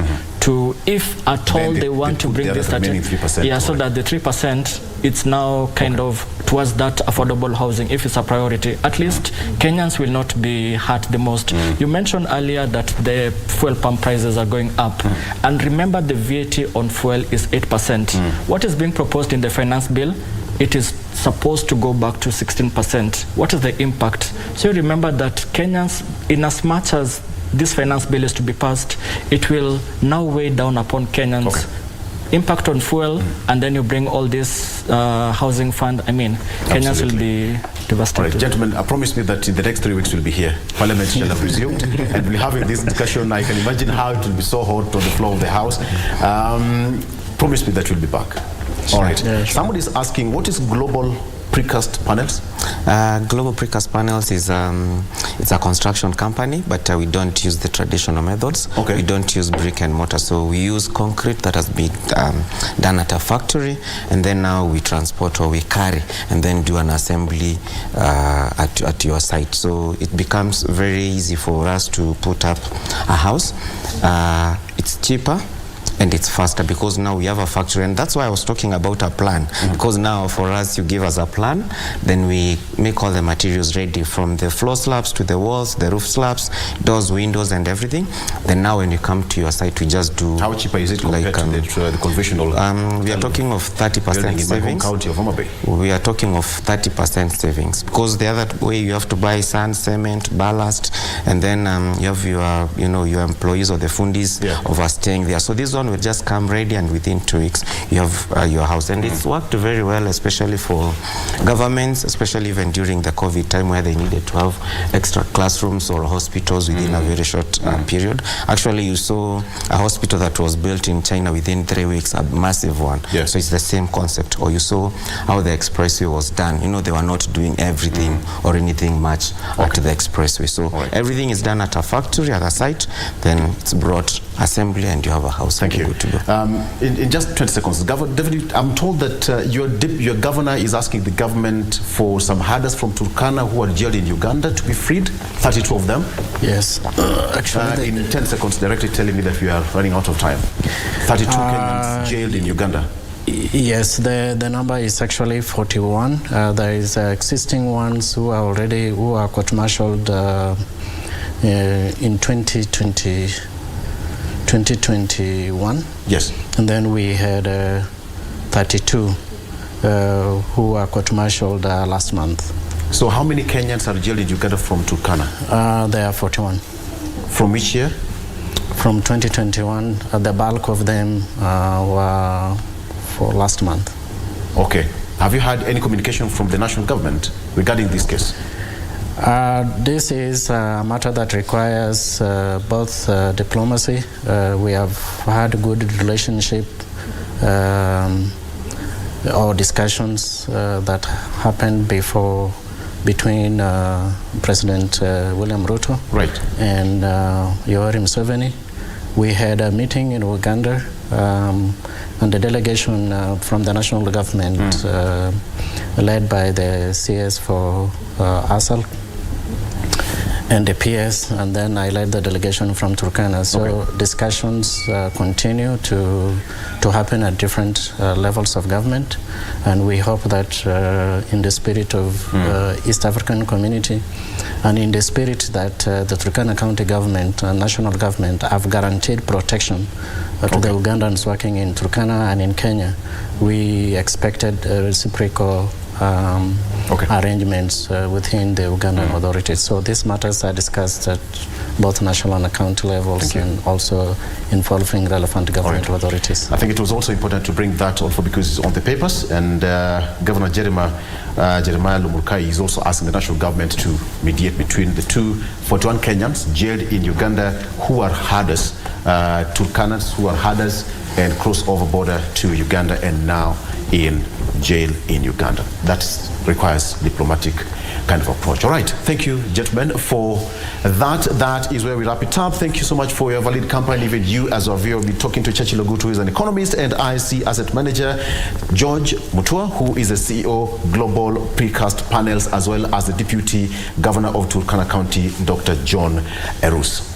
All right, gentlemen, thank you so much for your time. Thank you very much. All right, let's take a break. GMK continues after this. Good morning. Gentlemen, thank you so much.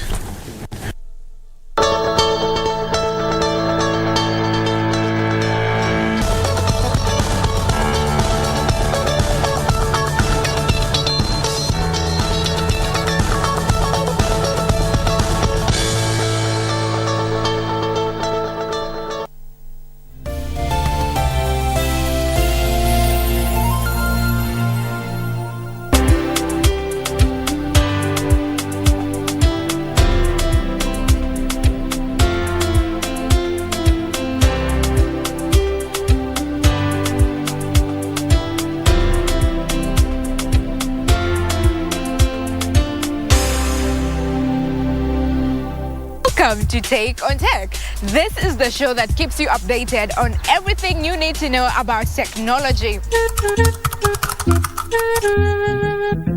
First of all, the women that are already in tech should be empowered. I've actually studied electrical and electronics engineering, telecommunications option. So basically I'm in the tech sector. The government should empower the girl child in a way that they should venture so much into ICT. There's never a dull moment with us. Tune in every Monday from 10:30 p.m. only on KBC Channel 1.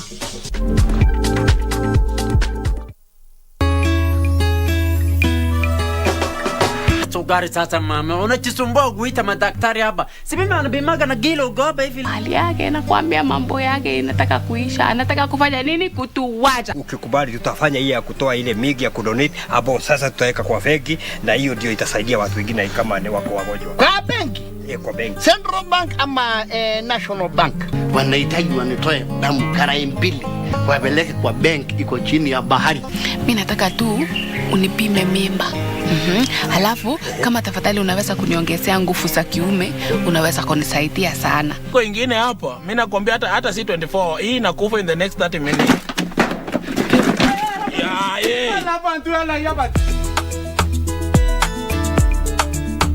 Every Monday evening, we take you back where the action happened live.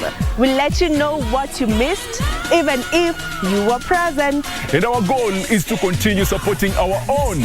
From the latest celebrity buzz, fashion, music, and all manner of youth talents, the Grapevine cameras rove all week to bring you the latest in the enormous entertainment scene. Watch Grapevine every Monday at 10 p.m. and the rerun on Tuesday at 2 p.m. only on KBC Channel 1, baby. Engage us on Facebook and Twitter, #Grapevine on KBC. Let us know what is happening in your area code, because you know what they say, if you did not see it on Grapevine, then it most probably never happened. Bah!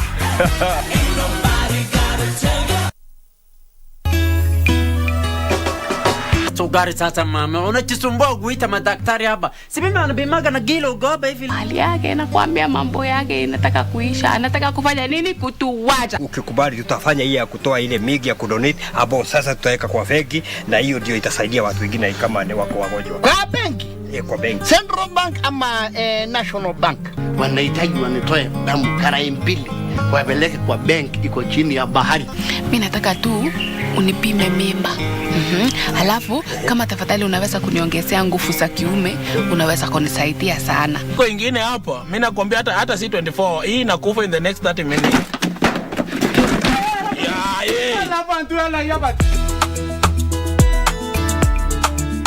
So baby, I'm telling you, I'm sorry, but I'm leaving you. You never should have made me cry. I'm sorry, but I'm leaving you. I checked it in rehab, and baby, your body's easy. Your body's easy, yeah. It's like I checked it in rehab. Can somebody help me, please?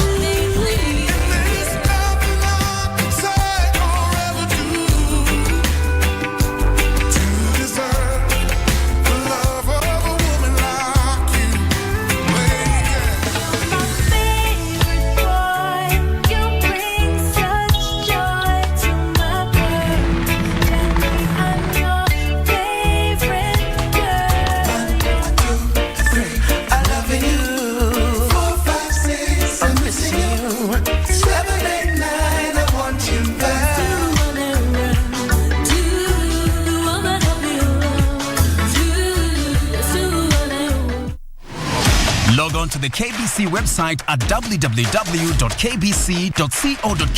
to get the latest breaking news, entertainment, sports, politics, lifestyle or business trends from Kenya and around the world. Never miss new episodes from your favorite TV shows, reruns and movies. Just stream online or watch live on your YouTube channel at KBC Channel 1 TV shows. For the day's biggest stories, trustworthy news and family entertainment, log on to KBC Channel 1. Watch what you want anytime, anywhere. At KBC Channel 1, we put people at the heart of events with our captivating weekly news features. Every day, we are breaking new grounds with informative, entertaining, and inspiring human interest stories. On Mondays, 9 p.m., we have The Cabinets. Tuesday, 9 p.m., we get inside the barracks for military tales. We delve in the world of cinemas and theater each Wednesday night. For the young and industrious, make a date with us every Thursday at 9 p.m. Fridays are dedicated for My Culture. On Saturdays, we go back in time for History in Perspective. And on Sundays, we get to know the process of how things are done and made. KBC Channel 1 News features a whole lot of wonderful viewing experience.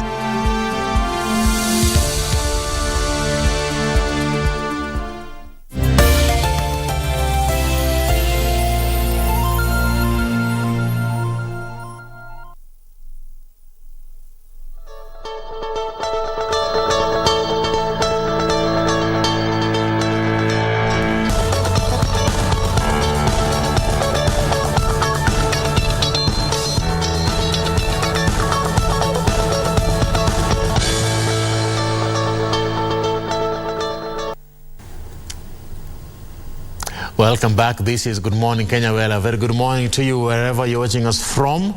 Thank you so much for sticking with us. We continue with this show. My name is Ram Aguko, and you're just in time for the next conversation of this particular show right here on KBC Channel 1, and it's all about matters concerning digital accessibility for persons with a disability. Let's talk about the challenges faced by persons with disabilities when it comes to access to digital services. Well, to help us in this conversation, I am with Nicodemus Nyakundi. He is the ICT Access and Equality Fellow for Persons with Disabilities at KICTANET, and that is none other than Kenya ICT Action Network. Karibu sana. Yes, thank you very much. How are you feeling, my brother? It's a good morning. Thanks for finding time to join me today. First things first, KICTANET, what is the Kenya ICT Action Network all about, before we get into the nitty-gritties? Yes, KICTANET, the Kenya ICT Action Network, we say it's a policy think tank. It's an institution that works on ICT policies through multi-stakeholder engagements. We also do advocacy, policy reviews, and also determining the levels of policy works in Kenya and even across Africa. We also do what we call capacity building, and also we engage several stakeholders in matters ICT. All right. And today we are talking about ICT, digital accessibility for persons with disabilities. Does this particular group of people also fall into your agenda and into your work formula? Yes, and that's why actually I'm here, and that's why I'm at KICTANET, because at KICTANET we have a program called ICT Access and Equality for Persons with Disabilities. This is a program that has created a platform for persons with disabilities to air their voices. It's a platform that works on having the experience of persons with disabilities and lived on experience and their input on how they want the ICT sector to work in regard to their accessibility in online platforms and any other digital platforms. All right. And even as we talk about this, remember, ladies and gentlemen, as we talk about persons with disabilities and technology this morning, be part of this conversation. The hashtag is Good Morning Kenya. My handle is at Ram Aguko. The official station handle is at KBC Channel 1. Tell us what you think about the state of affairs. And let me come to you, Nicodemus, even as we talk about this. As a country, from where you sit, how far do you see us in terms of ICT in designing and building digital products that, regardless of a person's disability, they can interact with the product or use this particular product in an equivalent way? How far are we? First, let me say that as a country, we are in the right direction. We are picking up at the right pace. And you hear that the government said that it is now putting its services into digital platforms, meaning that all government services will be on online platforms. So I'll say that that is a good trajectory, but then you'll find that if these services are put online, you'll find that there's also people who are left out, people who are not able to access. And so that's why we are saying that we need to have platforms that are accessible to all people, the platforms that if you want to get a service, you can easily get it without much entrance or any barrier. Does the digital accessibility, is it different for people with disability? I want you to paint that picture also for me, clearly, for somebody who doesn't have an idea of what exactly we are looking into here. How is it for people with disability? Okay, first let me put it this way. Digital accessibility is for all. Yes. I don't want anyone to have let me say, a hindrance to accessing any digital service. Yes. So when it comes to persons with disabilities, you find that these barriers are more amplified. They are more pronounced. We have people with hearing impairments, people with visual impairments, people with cognitive disabilities. So you'll find that, yes, there may be a digital accessibility frameworks in place, but then they are not addressing the specific needs of these people. You find that a person with visual impairment will not be able to access certain services simply because he or she could not see the service. So that's why we are saying that, yes, the digital accessibility is there, but to extent of person with disabilities, it is more pronounced, and there is a barrier that is developing that if it's not well taken care of, then we'll have another section of marginalized people. Yes. And let's be particular even as we tackle this conversation here. I'm looking at access to products, digital accessibility for people with disability. And first thing, let's talk about enhancing the participation of ICT or digital accessibility at work. Good. How far at work? We are not yet there. I'll say that. And I'll say that because online service is a broad spectrum. Yes. And let's say there's each citizen, for example, the government, and there's also private sectors that have their services online.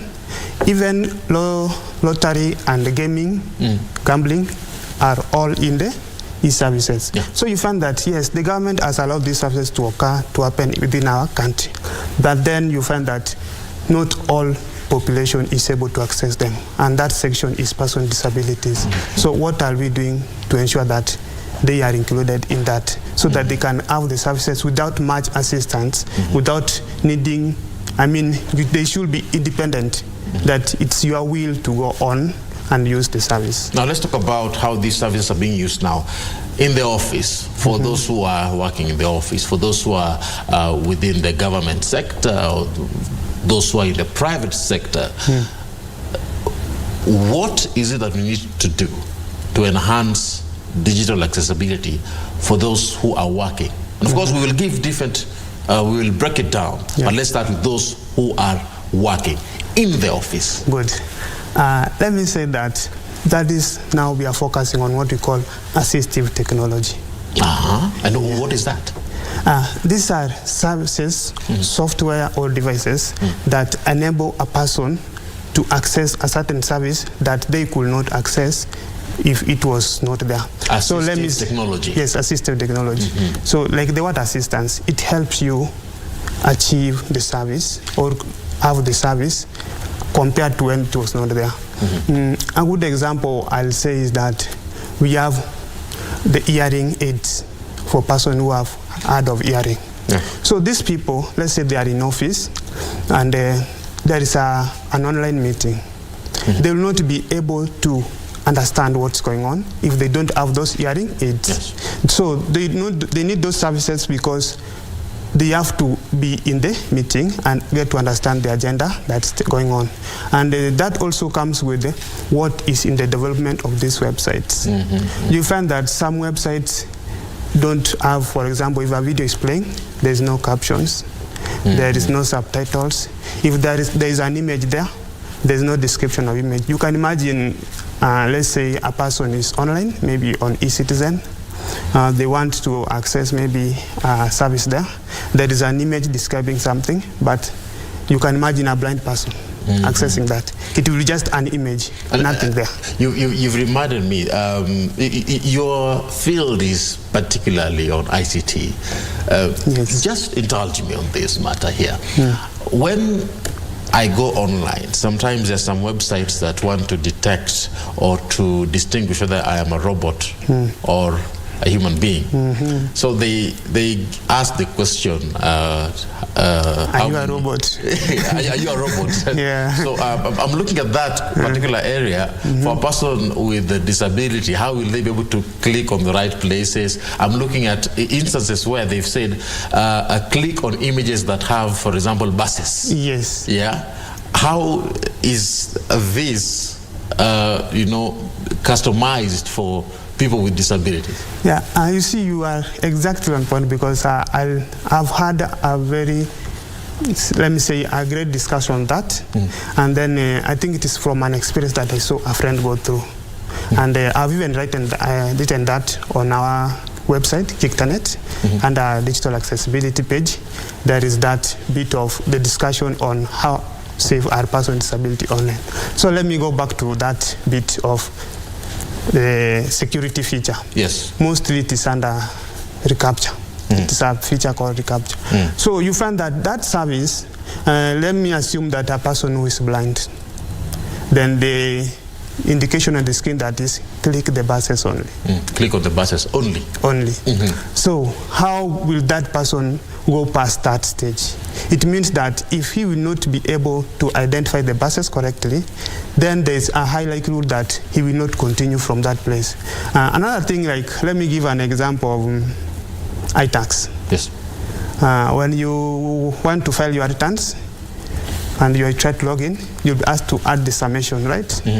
So I'm assuming a person who cannot see clearly, maybe he has a blurred vision. A big challenge there. Big challenge. How will they able to add that sum and then log in correctly? And those are questions that make me go further and want to ask. Let's talk about access to education for people with disability. Remember, we are talking about digital accessibility. How far are we? And are we giving digital accessibility priority for persons with disabilities when it comes to access to education? First, I'll say that that is on what we call inclusive education. Inclusive education. Yeah.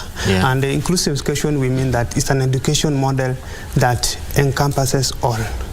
It's not discriminative of your disability or who you are. Yeah.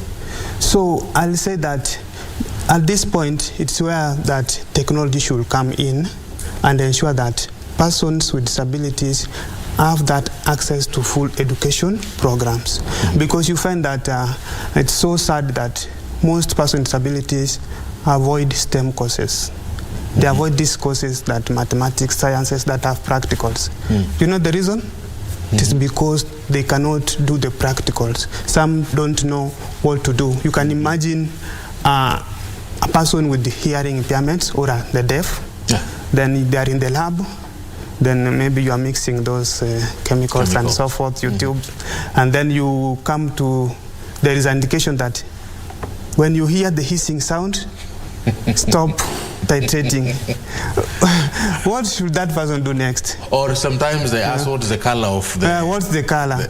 And you find that... From what color to what color? And the person may be colorblind. The person may be blind totally. So you see those challenges. Are we addressing those challenges as a country? I'll say not yet, because that's why we are seeing a shift of person with disability doing only social sciences, and they are not so much in STEM courses. Yes.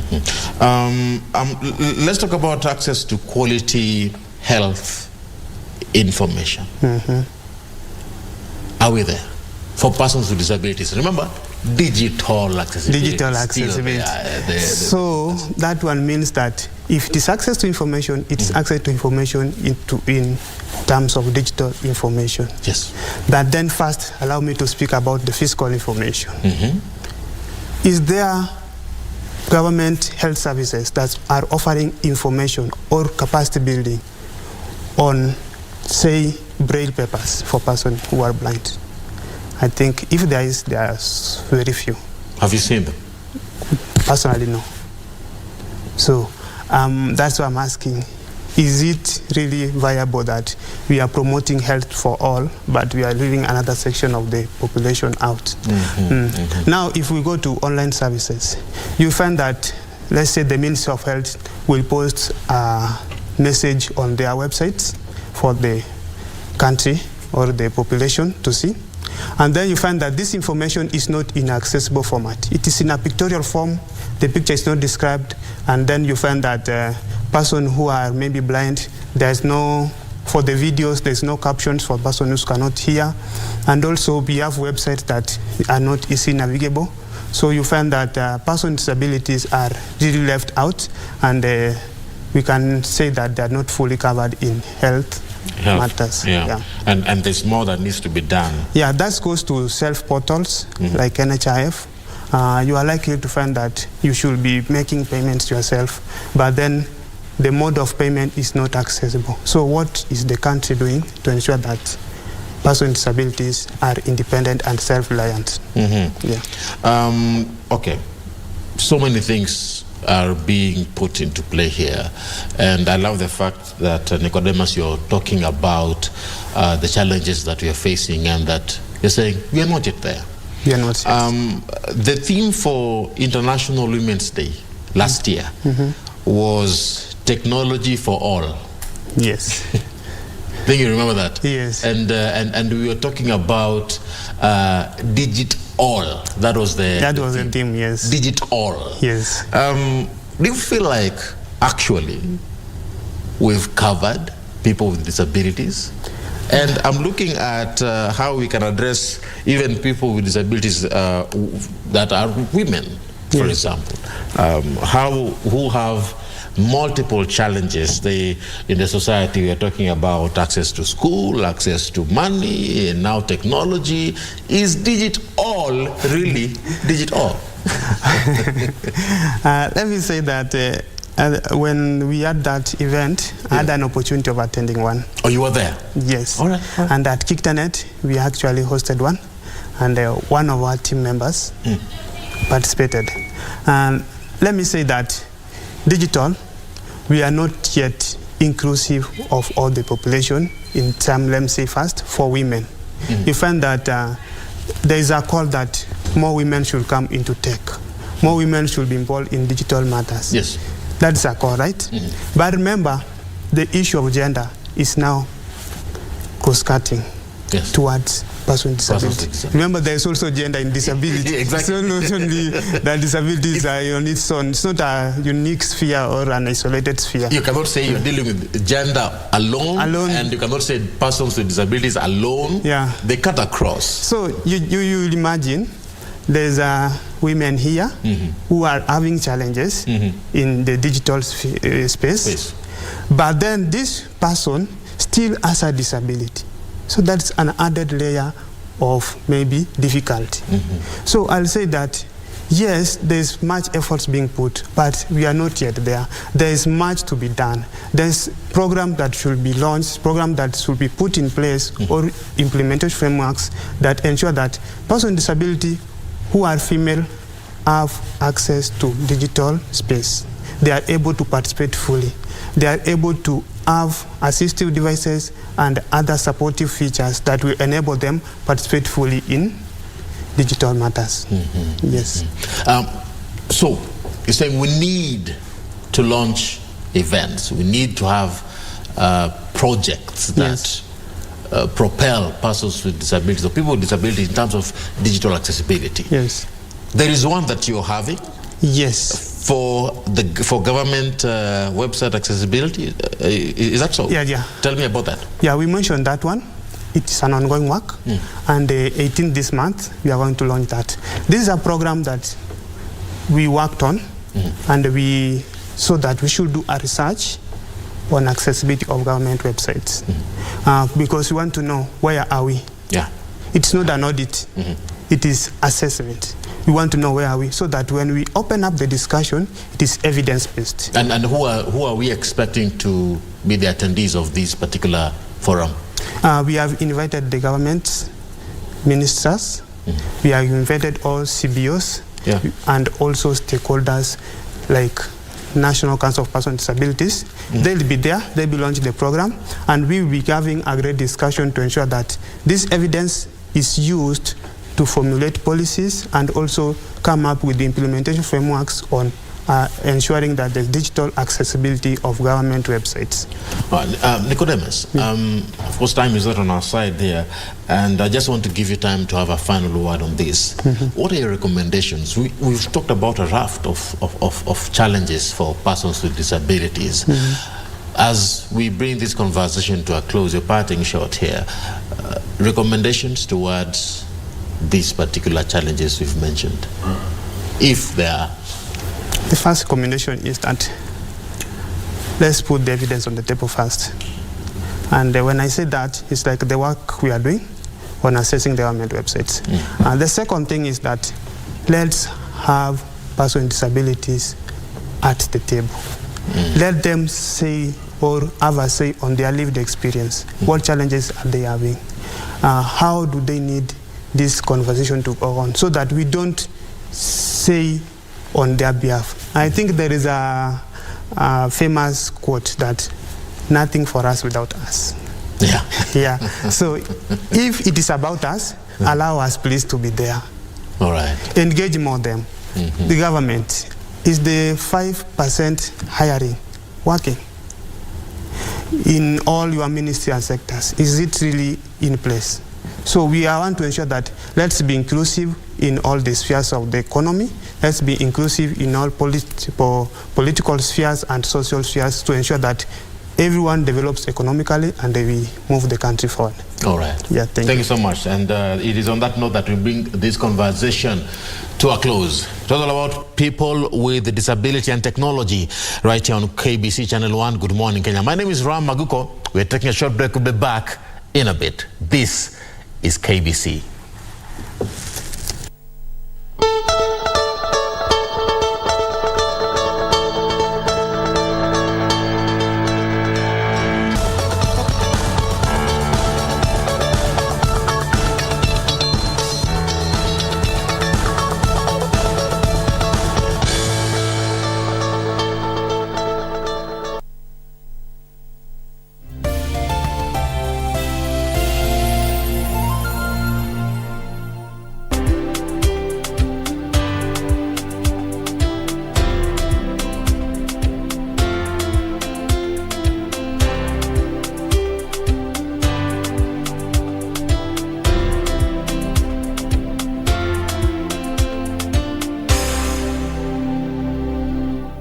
Every Monday evening, we take you back where the action happened live.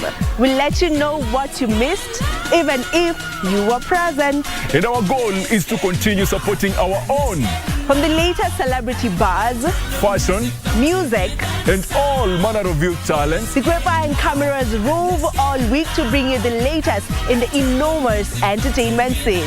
Watch Grapevine every Monday at 10 p.m. and the rerun on Tuesday at 2 p.m. only on KBC Channel 1, baby. Engage us on Facebook and Twitter, #Grapevine on KBC. Let us know what is happening in your area code, because you know what they say, if you did not see it on Grapevine, then it most probably never happened. Bah! Ain't nobody gotta tell you what you gotta do. Sauti ya Kenya 92.9. Hii ni KBC Radio Taifa. Kila kitu maishani kina sauti yaleta furaha. Radio. Sauti ya elimisha, yahimiza, yatuleta pamoja. Sauti ya Kenya Radio Taifa. Sauti ya Kenya.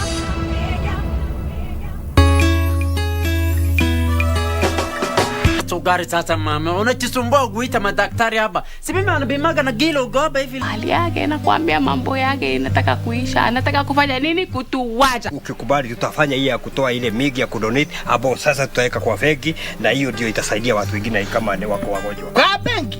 Kwa benki. Central Bank ama National Bank wanahitaji wanitoe damu karai mbili wapeleke kwa bank iko chini ya bahari. Mimi nataka tu unipime mimba. Halafu kama tafadhali unaweza kuniongezea nguvu za kiume, unaweza kunisaidia sana. Kwa ingine hapa, mimi nakwambia hata si 24, hii inakufa in the next 30 minutes.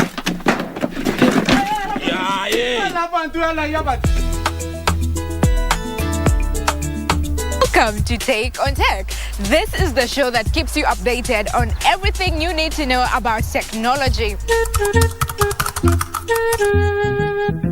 First of all, the women that are already in tech should be empowered. I've actually studied electrical and electronics engineering, telecommunications option. So basically I'm in the tech sector. The government should empower the girl child in a way that they should venture so much into ICT. There's never a dull moment with us. Tune in every Monday from 10:30 p.m. only on KBC Channel 1.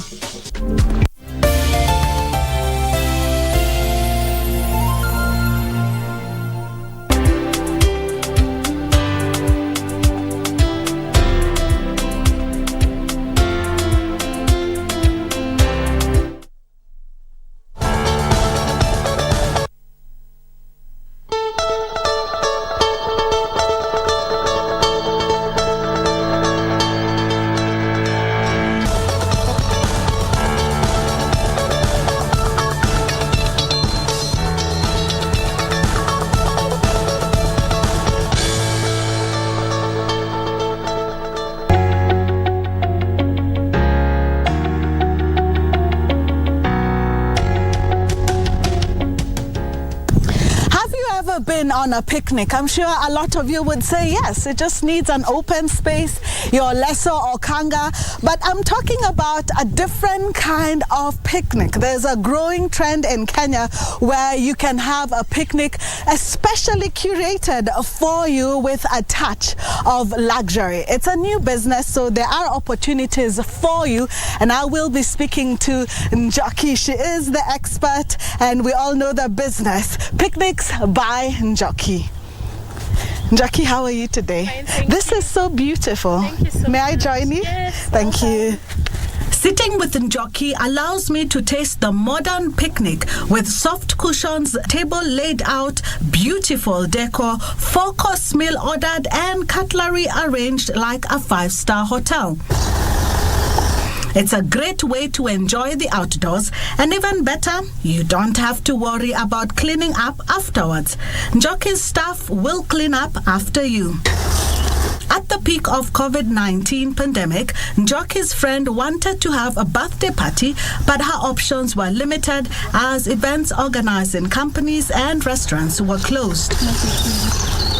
Njoki researched on the internet and came up with a different type of party, which later birthed her business, Picnics by Njoki.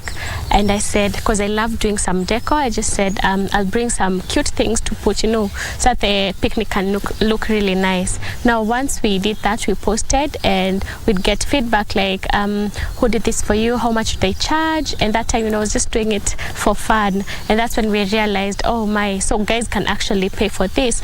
How much money you need to invest to kickstart your luxury picnic business entirely depends on where you want it to head and the scale you want to operate. These factors determine your essential and optional costs. Njoki decided to start small and let the returns fuel the expansion.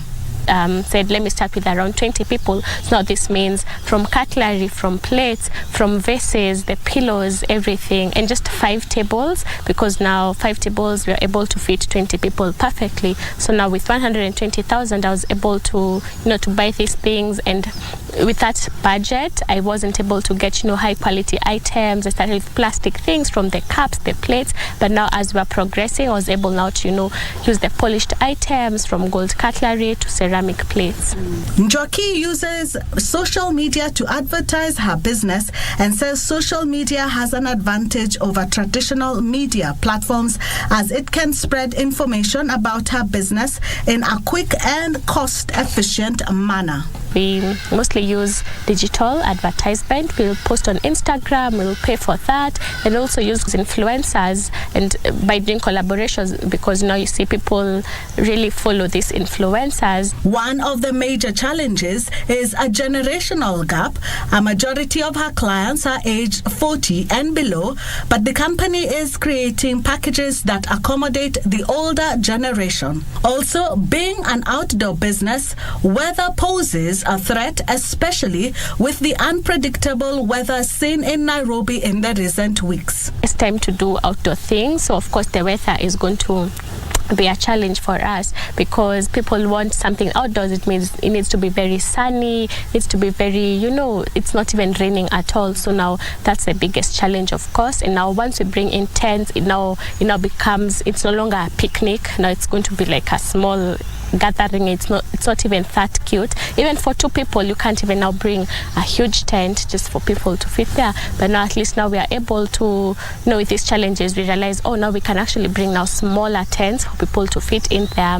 Yeah, so now if it's too hot, people can't sit outside. Njoki encourages entrepreneurs to venture in the business as it's not capital intensive. The industry is also low on running costs while high on profits. All it requires is agility and passion to satisfy customers.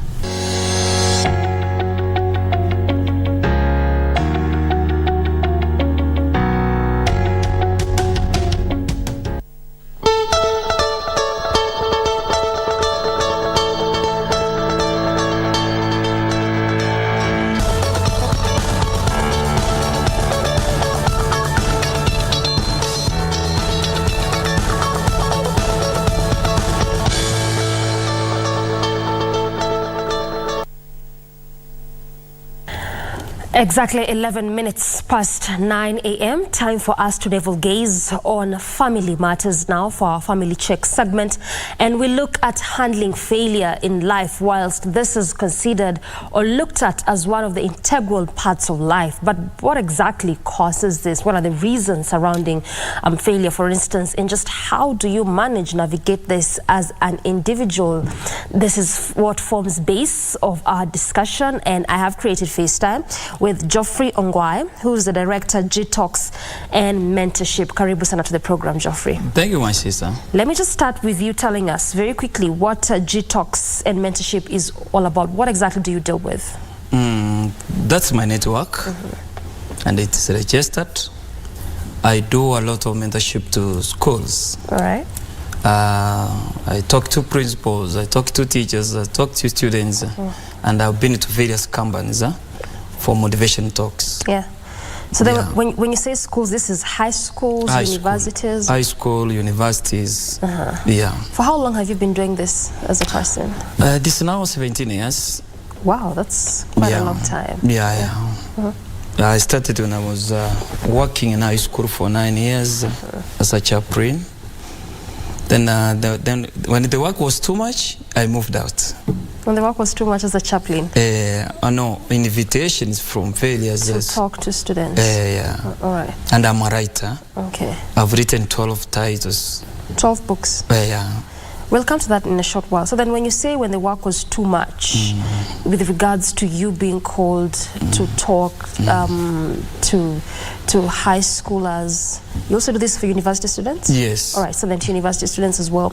What exactly were these issues that most of these young people were facing that you were talking to them about? Mostly it's about failure. You know, young people, they don't know how to handle their failures in life, especially in high school, even in colleges. And as you know, failure is part of our lives. Yeah. Yes. So failure in relationship, failure in exams. Yeah. So this is basically the most in which you are talking to them about? Yes. For 17 years? For 17 years. Talk to me about your experience in doing this. How has it been? What is it you're gathering with regards to young people? since I started doing this work, I've talked to many schools and many young people. And from my experience, young people, they need mentors. They need mentors, not only our young people, even parents in high school. They need somebody to talk to them how to handle themselves in the family, how to handle young people. You know. And the experience has been so good. And I've seen people changing their attitude. I've seen people becoming very successful. Okay. Others are working now, especially the people I started working with many years. I've seen them become very successful. Yeah. You did talk about relationships, exams. Relationship, exam, yeah. We'll unpack those in a short while, but before then, just tell me first, even prior to this 17 years, why you really felt that this is something you wanted to really focus so much on, doing mentorship programs? And also specifically for that age bracket, because you see mentorship cuts across. Yes. We have mentorship for youths, we have mentorship for ladies, young girls, women, for different categories, but you have a specific focus. So just talk to me about why this was one of the key areas you wanted to focus on as a person. In fact, I discovered while I was in high school, because I was handling many issues for young people and for parents, I discovered that many people have failed in life because they don't have mentors. Okay. Then that's why I decided now to do it as a career. I started to move out. And the good thing is it was accepted by several principals in this country and several CEO in various companies. Once I give a talk, we see a change. Yes. All right. Yeah. What would you say are the major reasons and causes of failure? Or does it depend? First, let me say this. Failure is part of our success. It is necessary. It's very necessary. Yeah? Very necessary. Now, many people don't want to fail. Many people want to succeed. Yeah. But I want the listeners to know that failure is part of our success. Because all the great people that we can talk, several, talk about the politician, talk about the academicians, talk about the scientists, all of them, they failed severally. But they were able to pick themselves and continue with their dream. That's why I've handled the issues of failure in several schools. Because all of us, we fail. But what brings a difference is how to react. All of us, we do fail. But the way you react to failure is what brings the difference in us.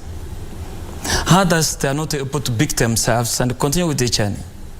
Others, failure destroyed their dreams, destroyed their career, destroyed their marriages, destroyed their youth life, and that's the end of the story.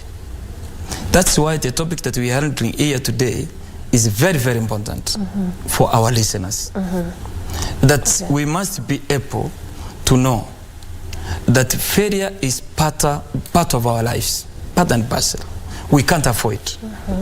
Even when you don't want to fail, we are human beings. You will find yourself that you have failed.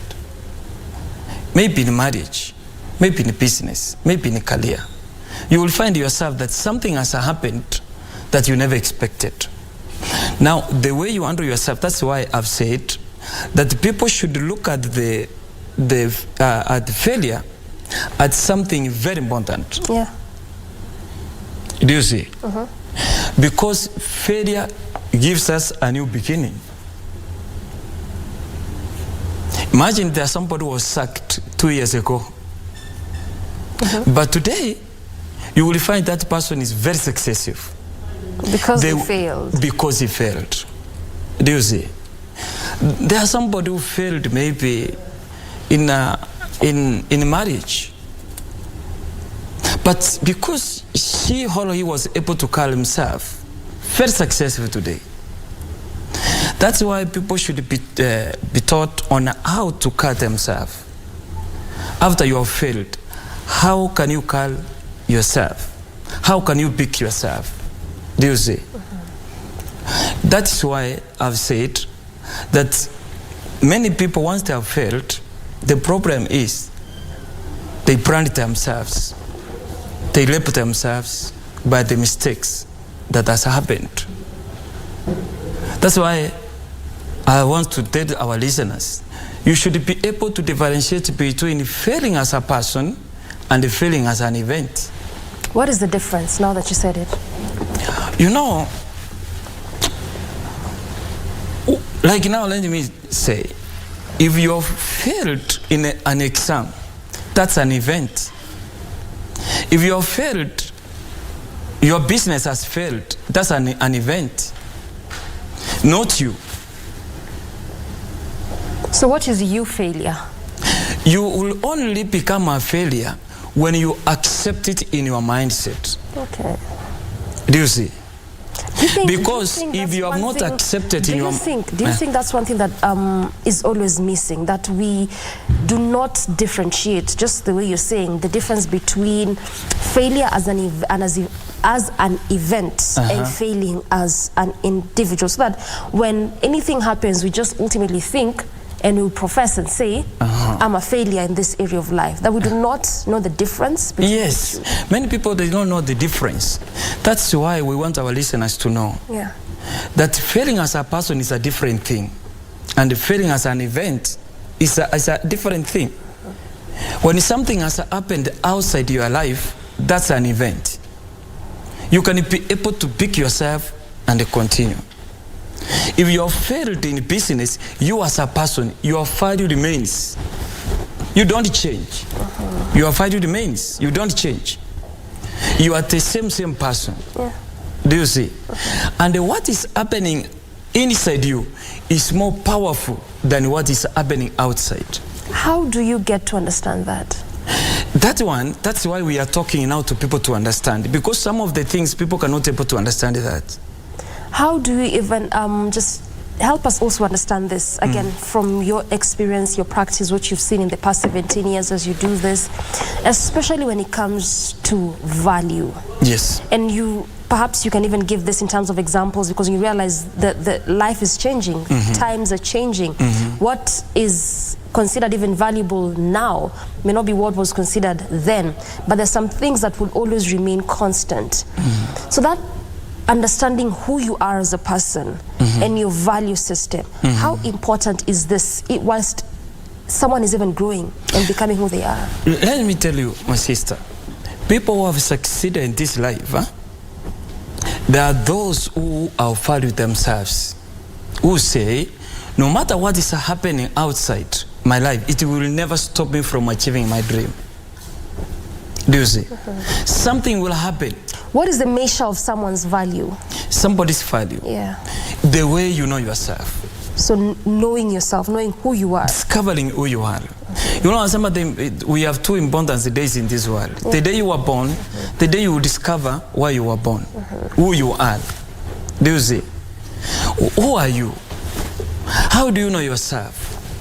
How do you think about yourself? How do you see about yourself?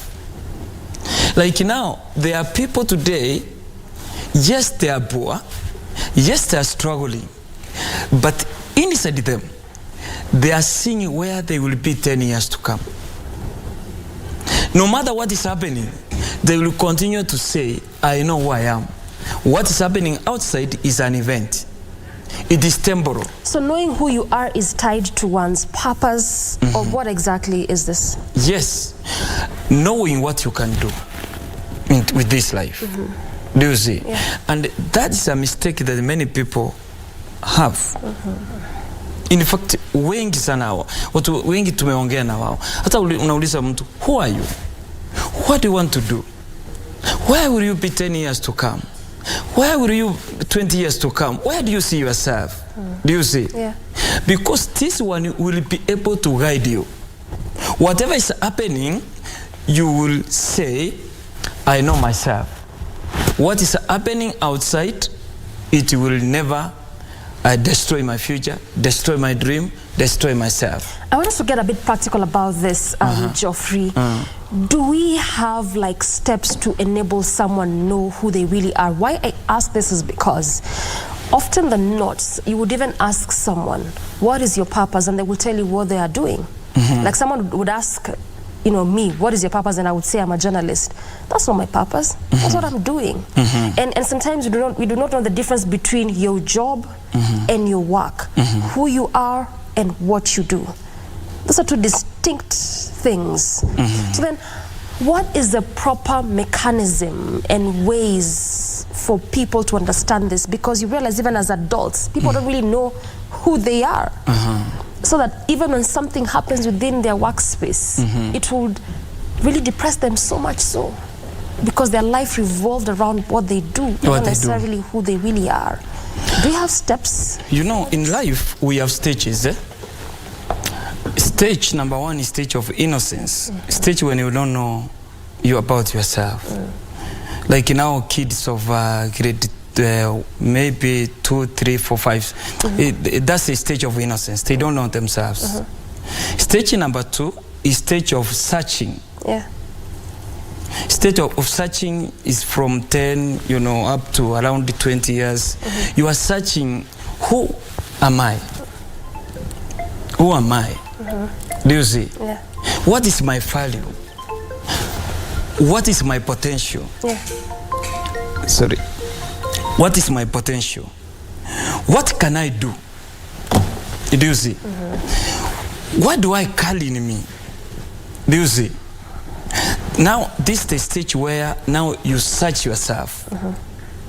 Stage number 3 is stage of discovery. When now you discover yourself, I have potential. I can become somebody. All this you're doing by yourself? Yes. Your innocent stage, your searching stage, your discovery stage, you are doing this as an individual. There's no outside forces that is helping you understand all these things. That's why we need mentorship. All right. That's why we need people to talk to us. In fact, I can tell you for 17 years I've done this work. I've seen positive response. Maybe from teachers I've talked in high school, from people and various companies that I've attended. They say, hey, you gave us a talk and I was able to discover myself, who I am. Do you see? Like now I can tell, I'm not saying, if you get sacked today and you know who you are, that one will not stress you. Because you know, I'm a woman of value. I have potential. Still, I can continue on with life. Do you see? So that is knowing your purpose. A job is what you are doing. Somebody can deny you a job, but once you know yourself, still you will progress. Still will become successful. Okay. That's why I'm saying the stage of discovery. Many people make mistakes. That's the last stage? No. That's not the last stage. Right. That's the third stage. That's where people make mistakes. Like now, young people, they want to discover themselves. They try this, they fail. They try this, they fail. They try this, and they fail. Do you see? A stage of discovery. And in this stage, you should be able to learn from the mistakes that you've made, or that those around you have made. Yes. And anybody who is able to learn from the mistakes between the age of 20 and 30, that's where people are able to predict their future. They are able to see now their future. If you can learn from the mistakes that you have done while you are in high school, in college, in others are in marriage, do you see? You are able to learn the few mistakes and you build yourself and you rectify yourself. You are able now to move forward. I hear you. Because the stage where you move to is a stage of focus. Okay. That's the focus is the fourth stage. Now, we want to take a very quick breather, Geoffrey. We come back and we look at those other stages that you're talking about, focus, for instance. Yes. And we also go back to a bit of discovery and see how well to navigate that. Because then you're saying this is one of the stages that most, especially young people, lose themselves. Because it's either they're not learning from their mistakes, whether we are repeating it so much so often, or we're not learning from the mistakes of those around us. Yes. And even as you look at that, I'd also want you to help us understand what role can parents play when it comes to helping children discover themselves.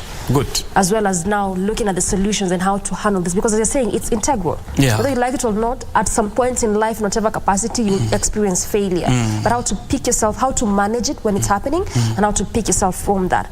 We come back and look at that. Yes. And so much more. Thank you. Clearly from what you've had, there's also plenty more to continue discussing and conversing around this issue. So stick around with us. We circle back with plenty of that and so much more.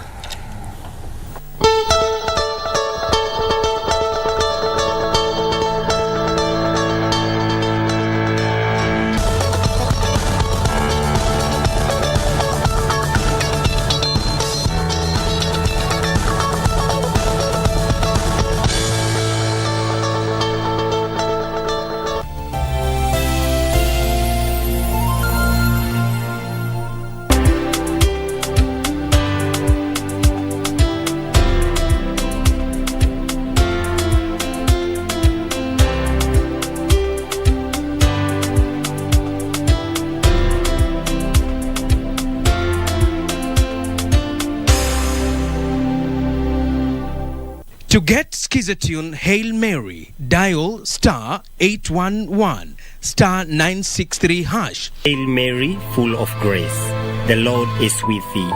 Blessed art thou among women, and blessed is the fruit of thy womb, Jesus. Holy Mary, Mother of God, pray for us sinners, now and at the hour of our death. Amen. To get Hail Mary, dial *811 *963 hash *811 *963 hash.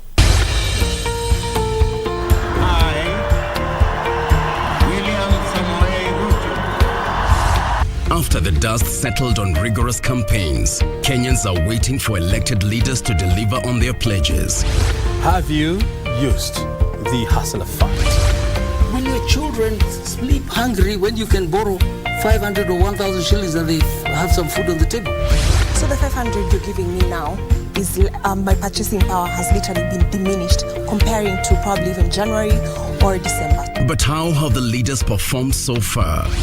In terms of the amount of money that is being disbursed, the minimum being 500 shillings, how do you scorecard that? No, that I'll give it a 2 out of 5. 2 out of 5. 1 out of 5. I'll still give it 5 out of 5. Every week, we bring you an honest assessment of the national and county governments. What is the impact of the Hustlers Fund? There are people who borrow praying they don't have to pay back. For example, they pray that the owner dies. The Scorecard. Every Tuesday at 10 p.m. on KBC Channel 1. Abantu ba Mintombo Yamole. Your favorite Ekegusi station, Minto FM, is now at your doorstep. Enjoy the hottest Kisi music, informative and entertaining shows, and reliable news only on Minto FM. Tune in to Minto FM on 91.7 FM in Nyamira, Kisii, and its environs. Minto FM in Nyamira.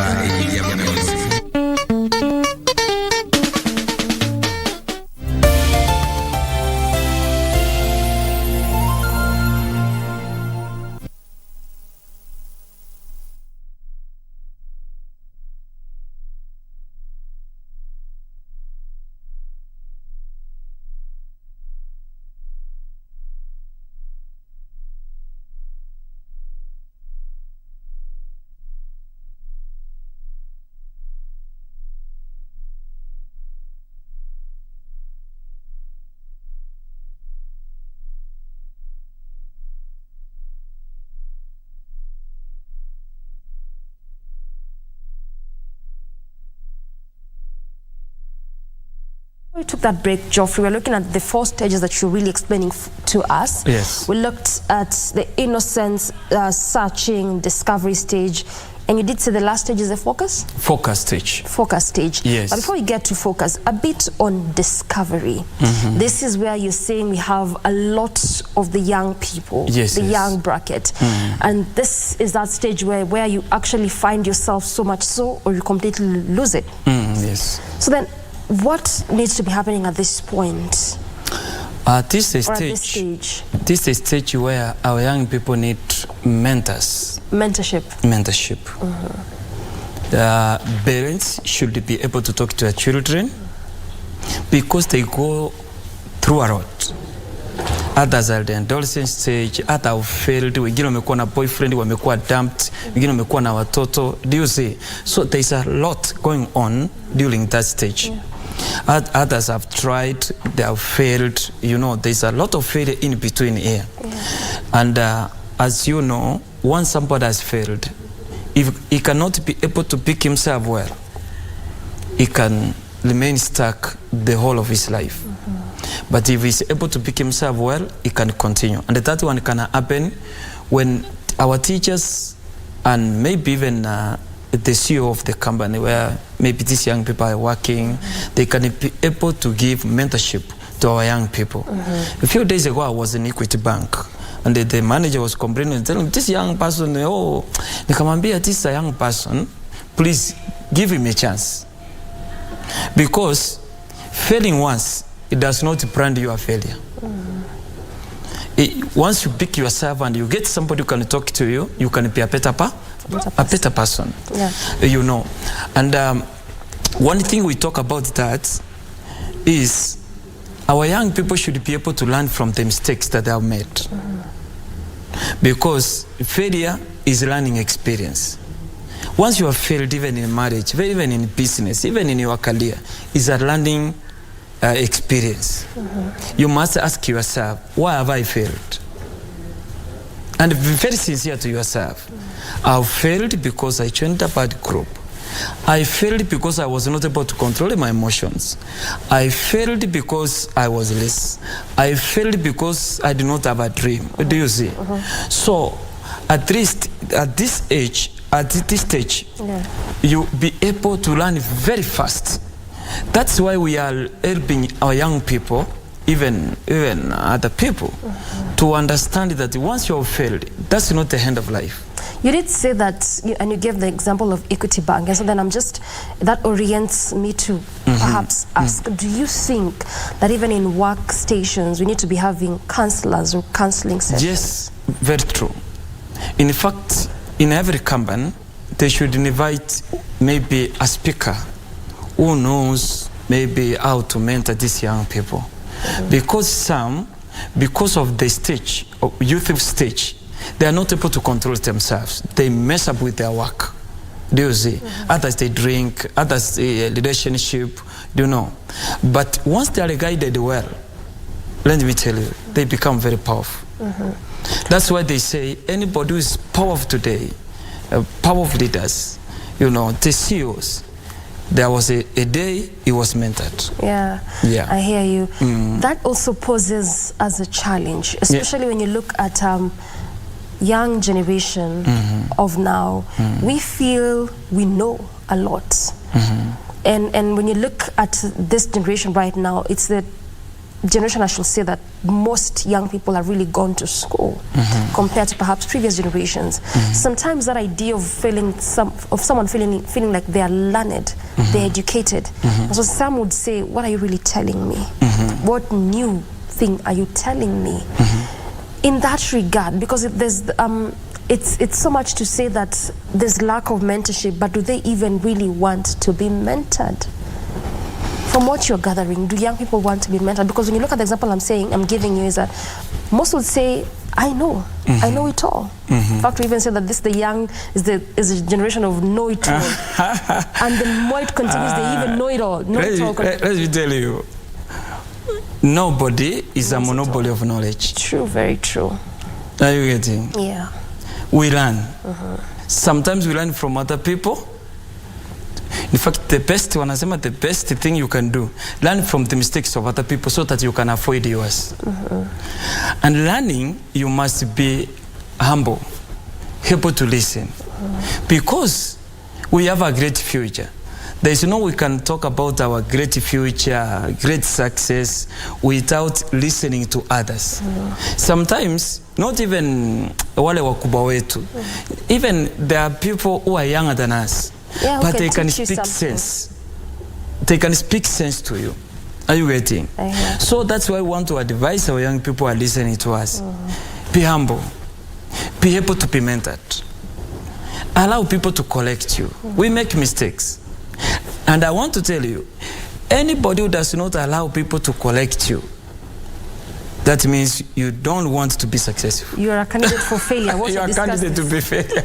But then also, Geoffrey, talk to me about parents. Before we go to emotions, actually analyze failure in great detail that they can't get out of it. But then talk to me about the role of parents. And even as you respond to that, we are living at a time where, and I've said this oftentimes in this set, anytime we have such kind of similar discussions, that right now where we are seeing a generation of parents who are doing close to even 3 jobs, 2 or even more, because then they have to make ends meet. So having time for that child is minimal. Minimal and a tall order on these parents. Some parents would even say they are mulling over taking their children to boarding schools because then they don't have time for them, they can't handle them, so they think the teacher is best placed to handle this child. But then you realize they're also very integral and important in the growth of this child, to a point that when they begin experiencing failure to a bit of their teens, youth, adulthood, based on what they have been taught whilst growing, they can be able to employ the knowledge, the insight they got to some of those things they're experiencing. How critical is that parent being present, not just the parent being there, but being actively present amidst the kind of situation we are dealing with, not even as a country, as a globe? You know, it's a challenge nowadays. I tell you, I've attended parents, thousands of parents in this country, especially in high school. And one thing that I've reminded parents, your success will be measured by the kind of children you raise. Not the kind of work you do. No. You know, hata wakati umekufa unasikia watu wanauliza watoto wako wanafanya nini? Umesikia? So people really want to know what kind of children that you raised. Do you see? That is why, even if you become a president, and you fail to raise children, you are a failure. Because they will call your name. I'm telling you. Hata wakati umeenda watu wanauliza watoto wako wako aje. That is why we tell parents, don't invest for your children, invest in them. What is the difference?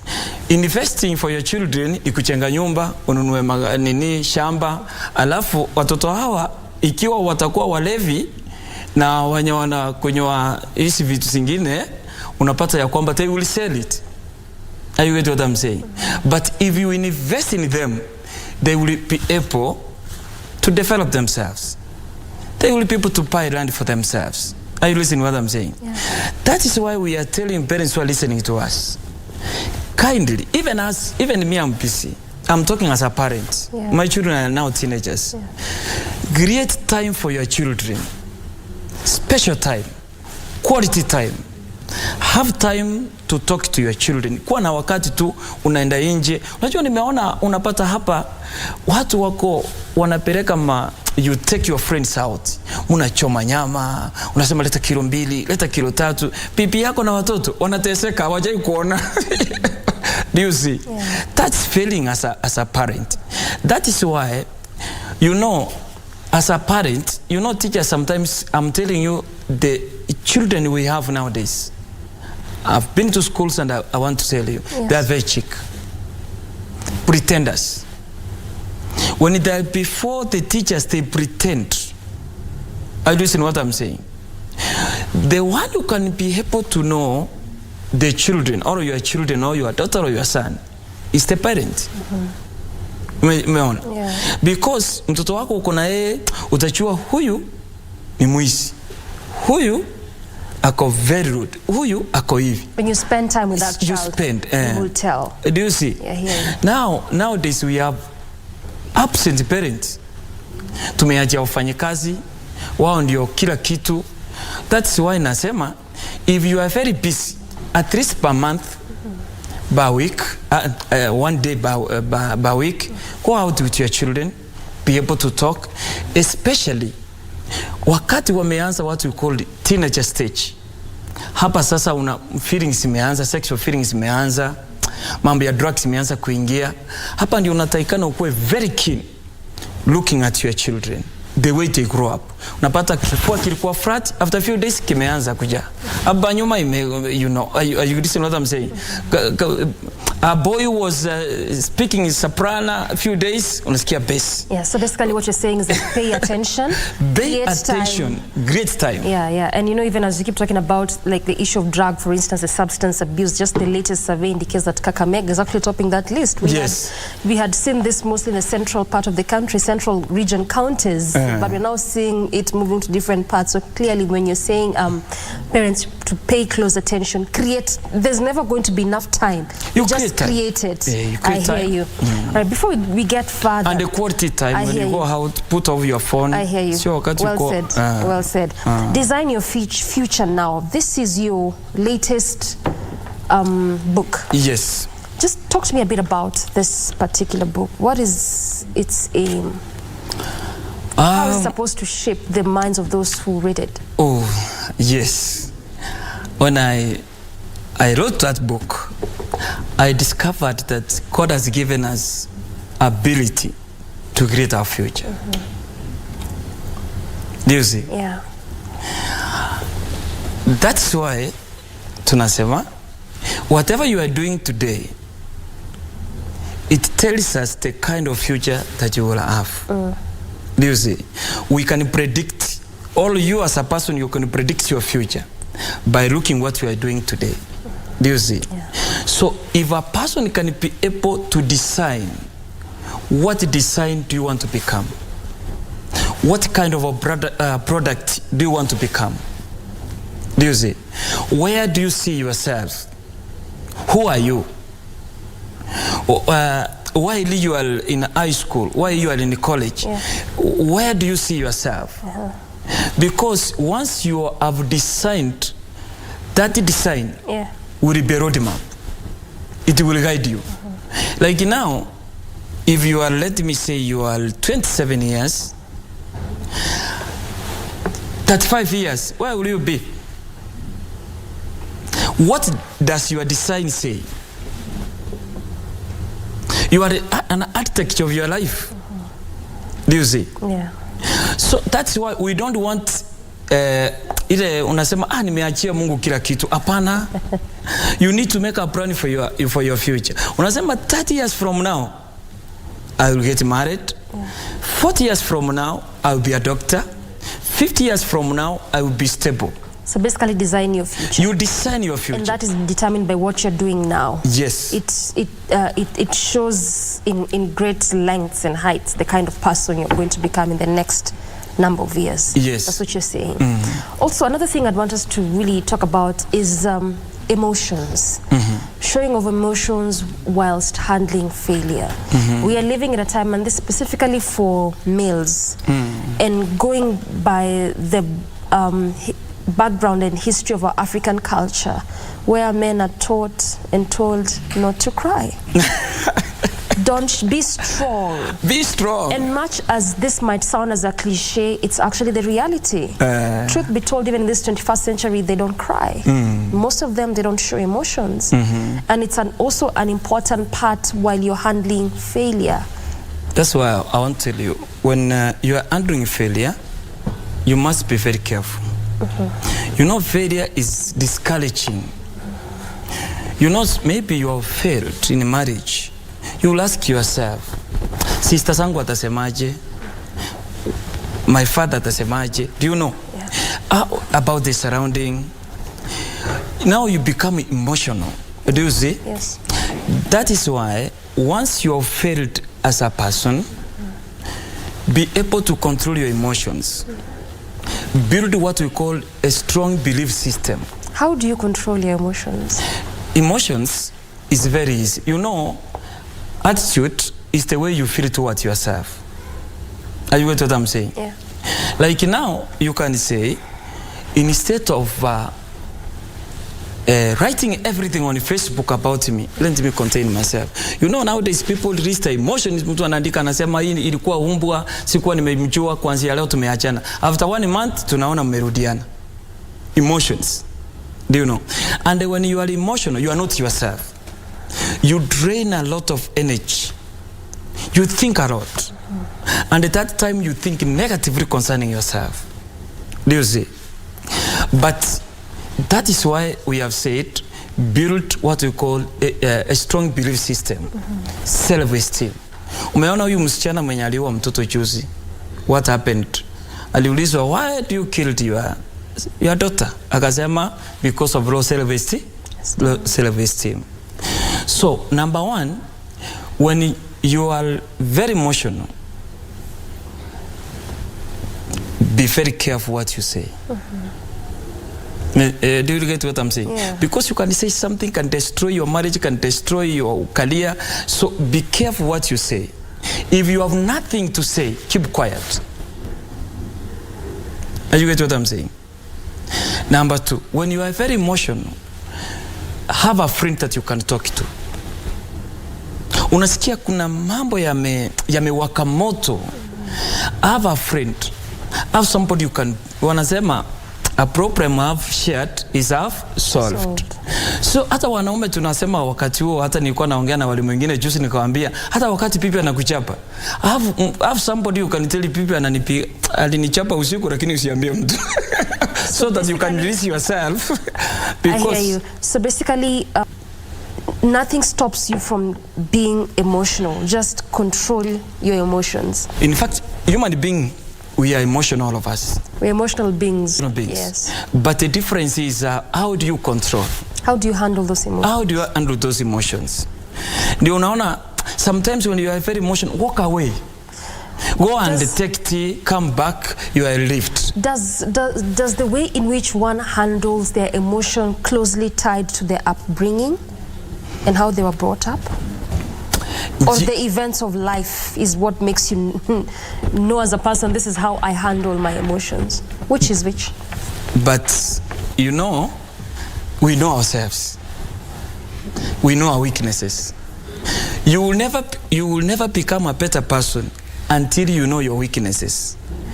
Number two, you work on those weaknesses. Like now, if you are very emotional, you can start practicing on how to control your feelings. Kuna mtu akikosewa kitu kidogo hivi, hata kazi, anasema nimewacha. The following day, anaandika bro, anasema sijui nini ilikuwa mbaya, forgive me Mr. Boss. Because he was very emotional. Kuna mtu amepiga pipi yake ameua, because he was very emotional, he was not able to control. That's why tunasema know yourself. All of us, we know ourselves. There are people, wakati something has happened like this, unacham. Mtu anatafuta hata panga, mtu anatafuta sijui nini, ataka kukata mtu. Unapata kwamba emotion are so high. Now you can start practicing. Practice makes perfect. Now you can start controlling. If you are a woman who always quarreled, who speak anything, you can say, let me work on this. Change is possible. Change is possible. You can be a better person. I hear you. Yes. Now, we have another specific set who analyze issues, overthinkers. Something happens and they will think it to the left, to the right, to the center, trying to make sense of it. Why did it happen? Who was there? Why weren't they there? Looking at those past events and replaying it in their minds constantly, just try and make sense of it. How detrimental is this? How bad is this? Because after something has happened, it has happened. Yes. If you let me make this statement. You will never change your past. No matter how powerful you are, but you can change your future. Once something has happened, it has happened.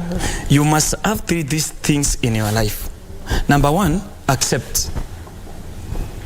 Accept something has happened. Accept how failed. Regardless of how difficult it could be to accept. Regardless, it has happened. There's nothing you can change. There are some things you can change. There are some things you cannot change. So the first thing you are supposed to do as a human being is to accept. Acceptance brings healing. Acceptance gives you a new beginning. Acceptance gives you an opportunity to begin again. Are you listening to what I'm saying? So that's why I've said accept. Number 2, adjust. Adjust with life. I've assisted many people. Like me, I've told you, I lost my car 2007. Thieves came and stole my car, a new car. The same happened in 2017. After 10 years, that's almost 2 million plus. So, as a human being, I was discouraged. But I reached a stage where I said, let me accept. As I said earlier, you differentiate between yourself and an event. You say, still I'm alive.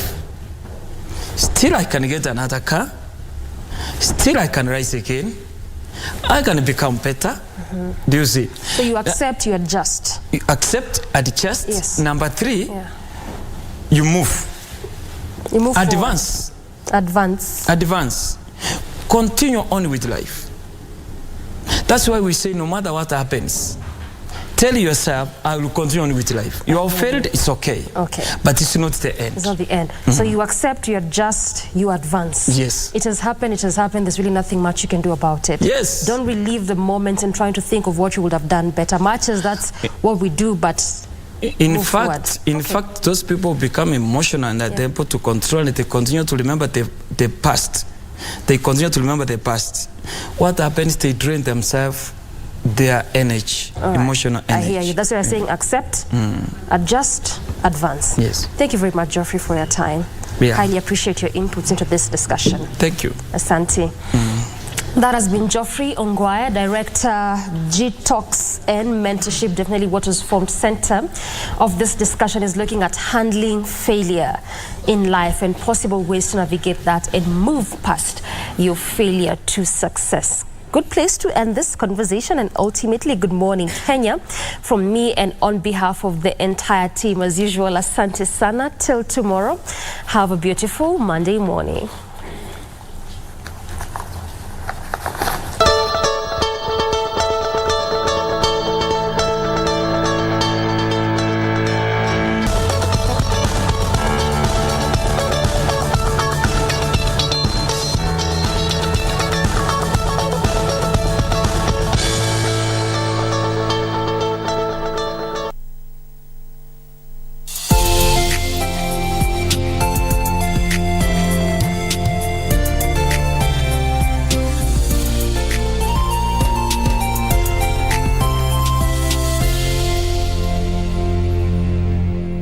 When somebody thinks something is not valuable, I see the beauty in it, and I think that's the beauty of art, you know? It's basically adding value to pieces that people might have lost the love for.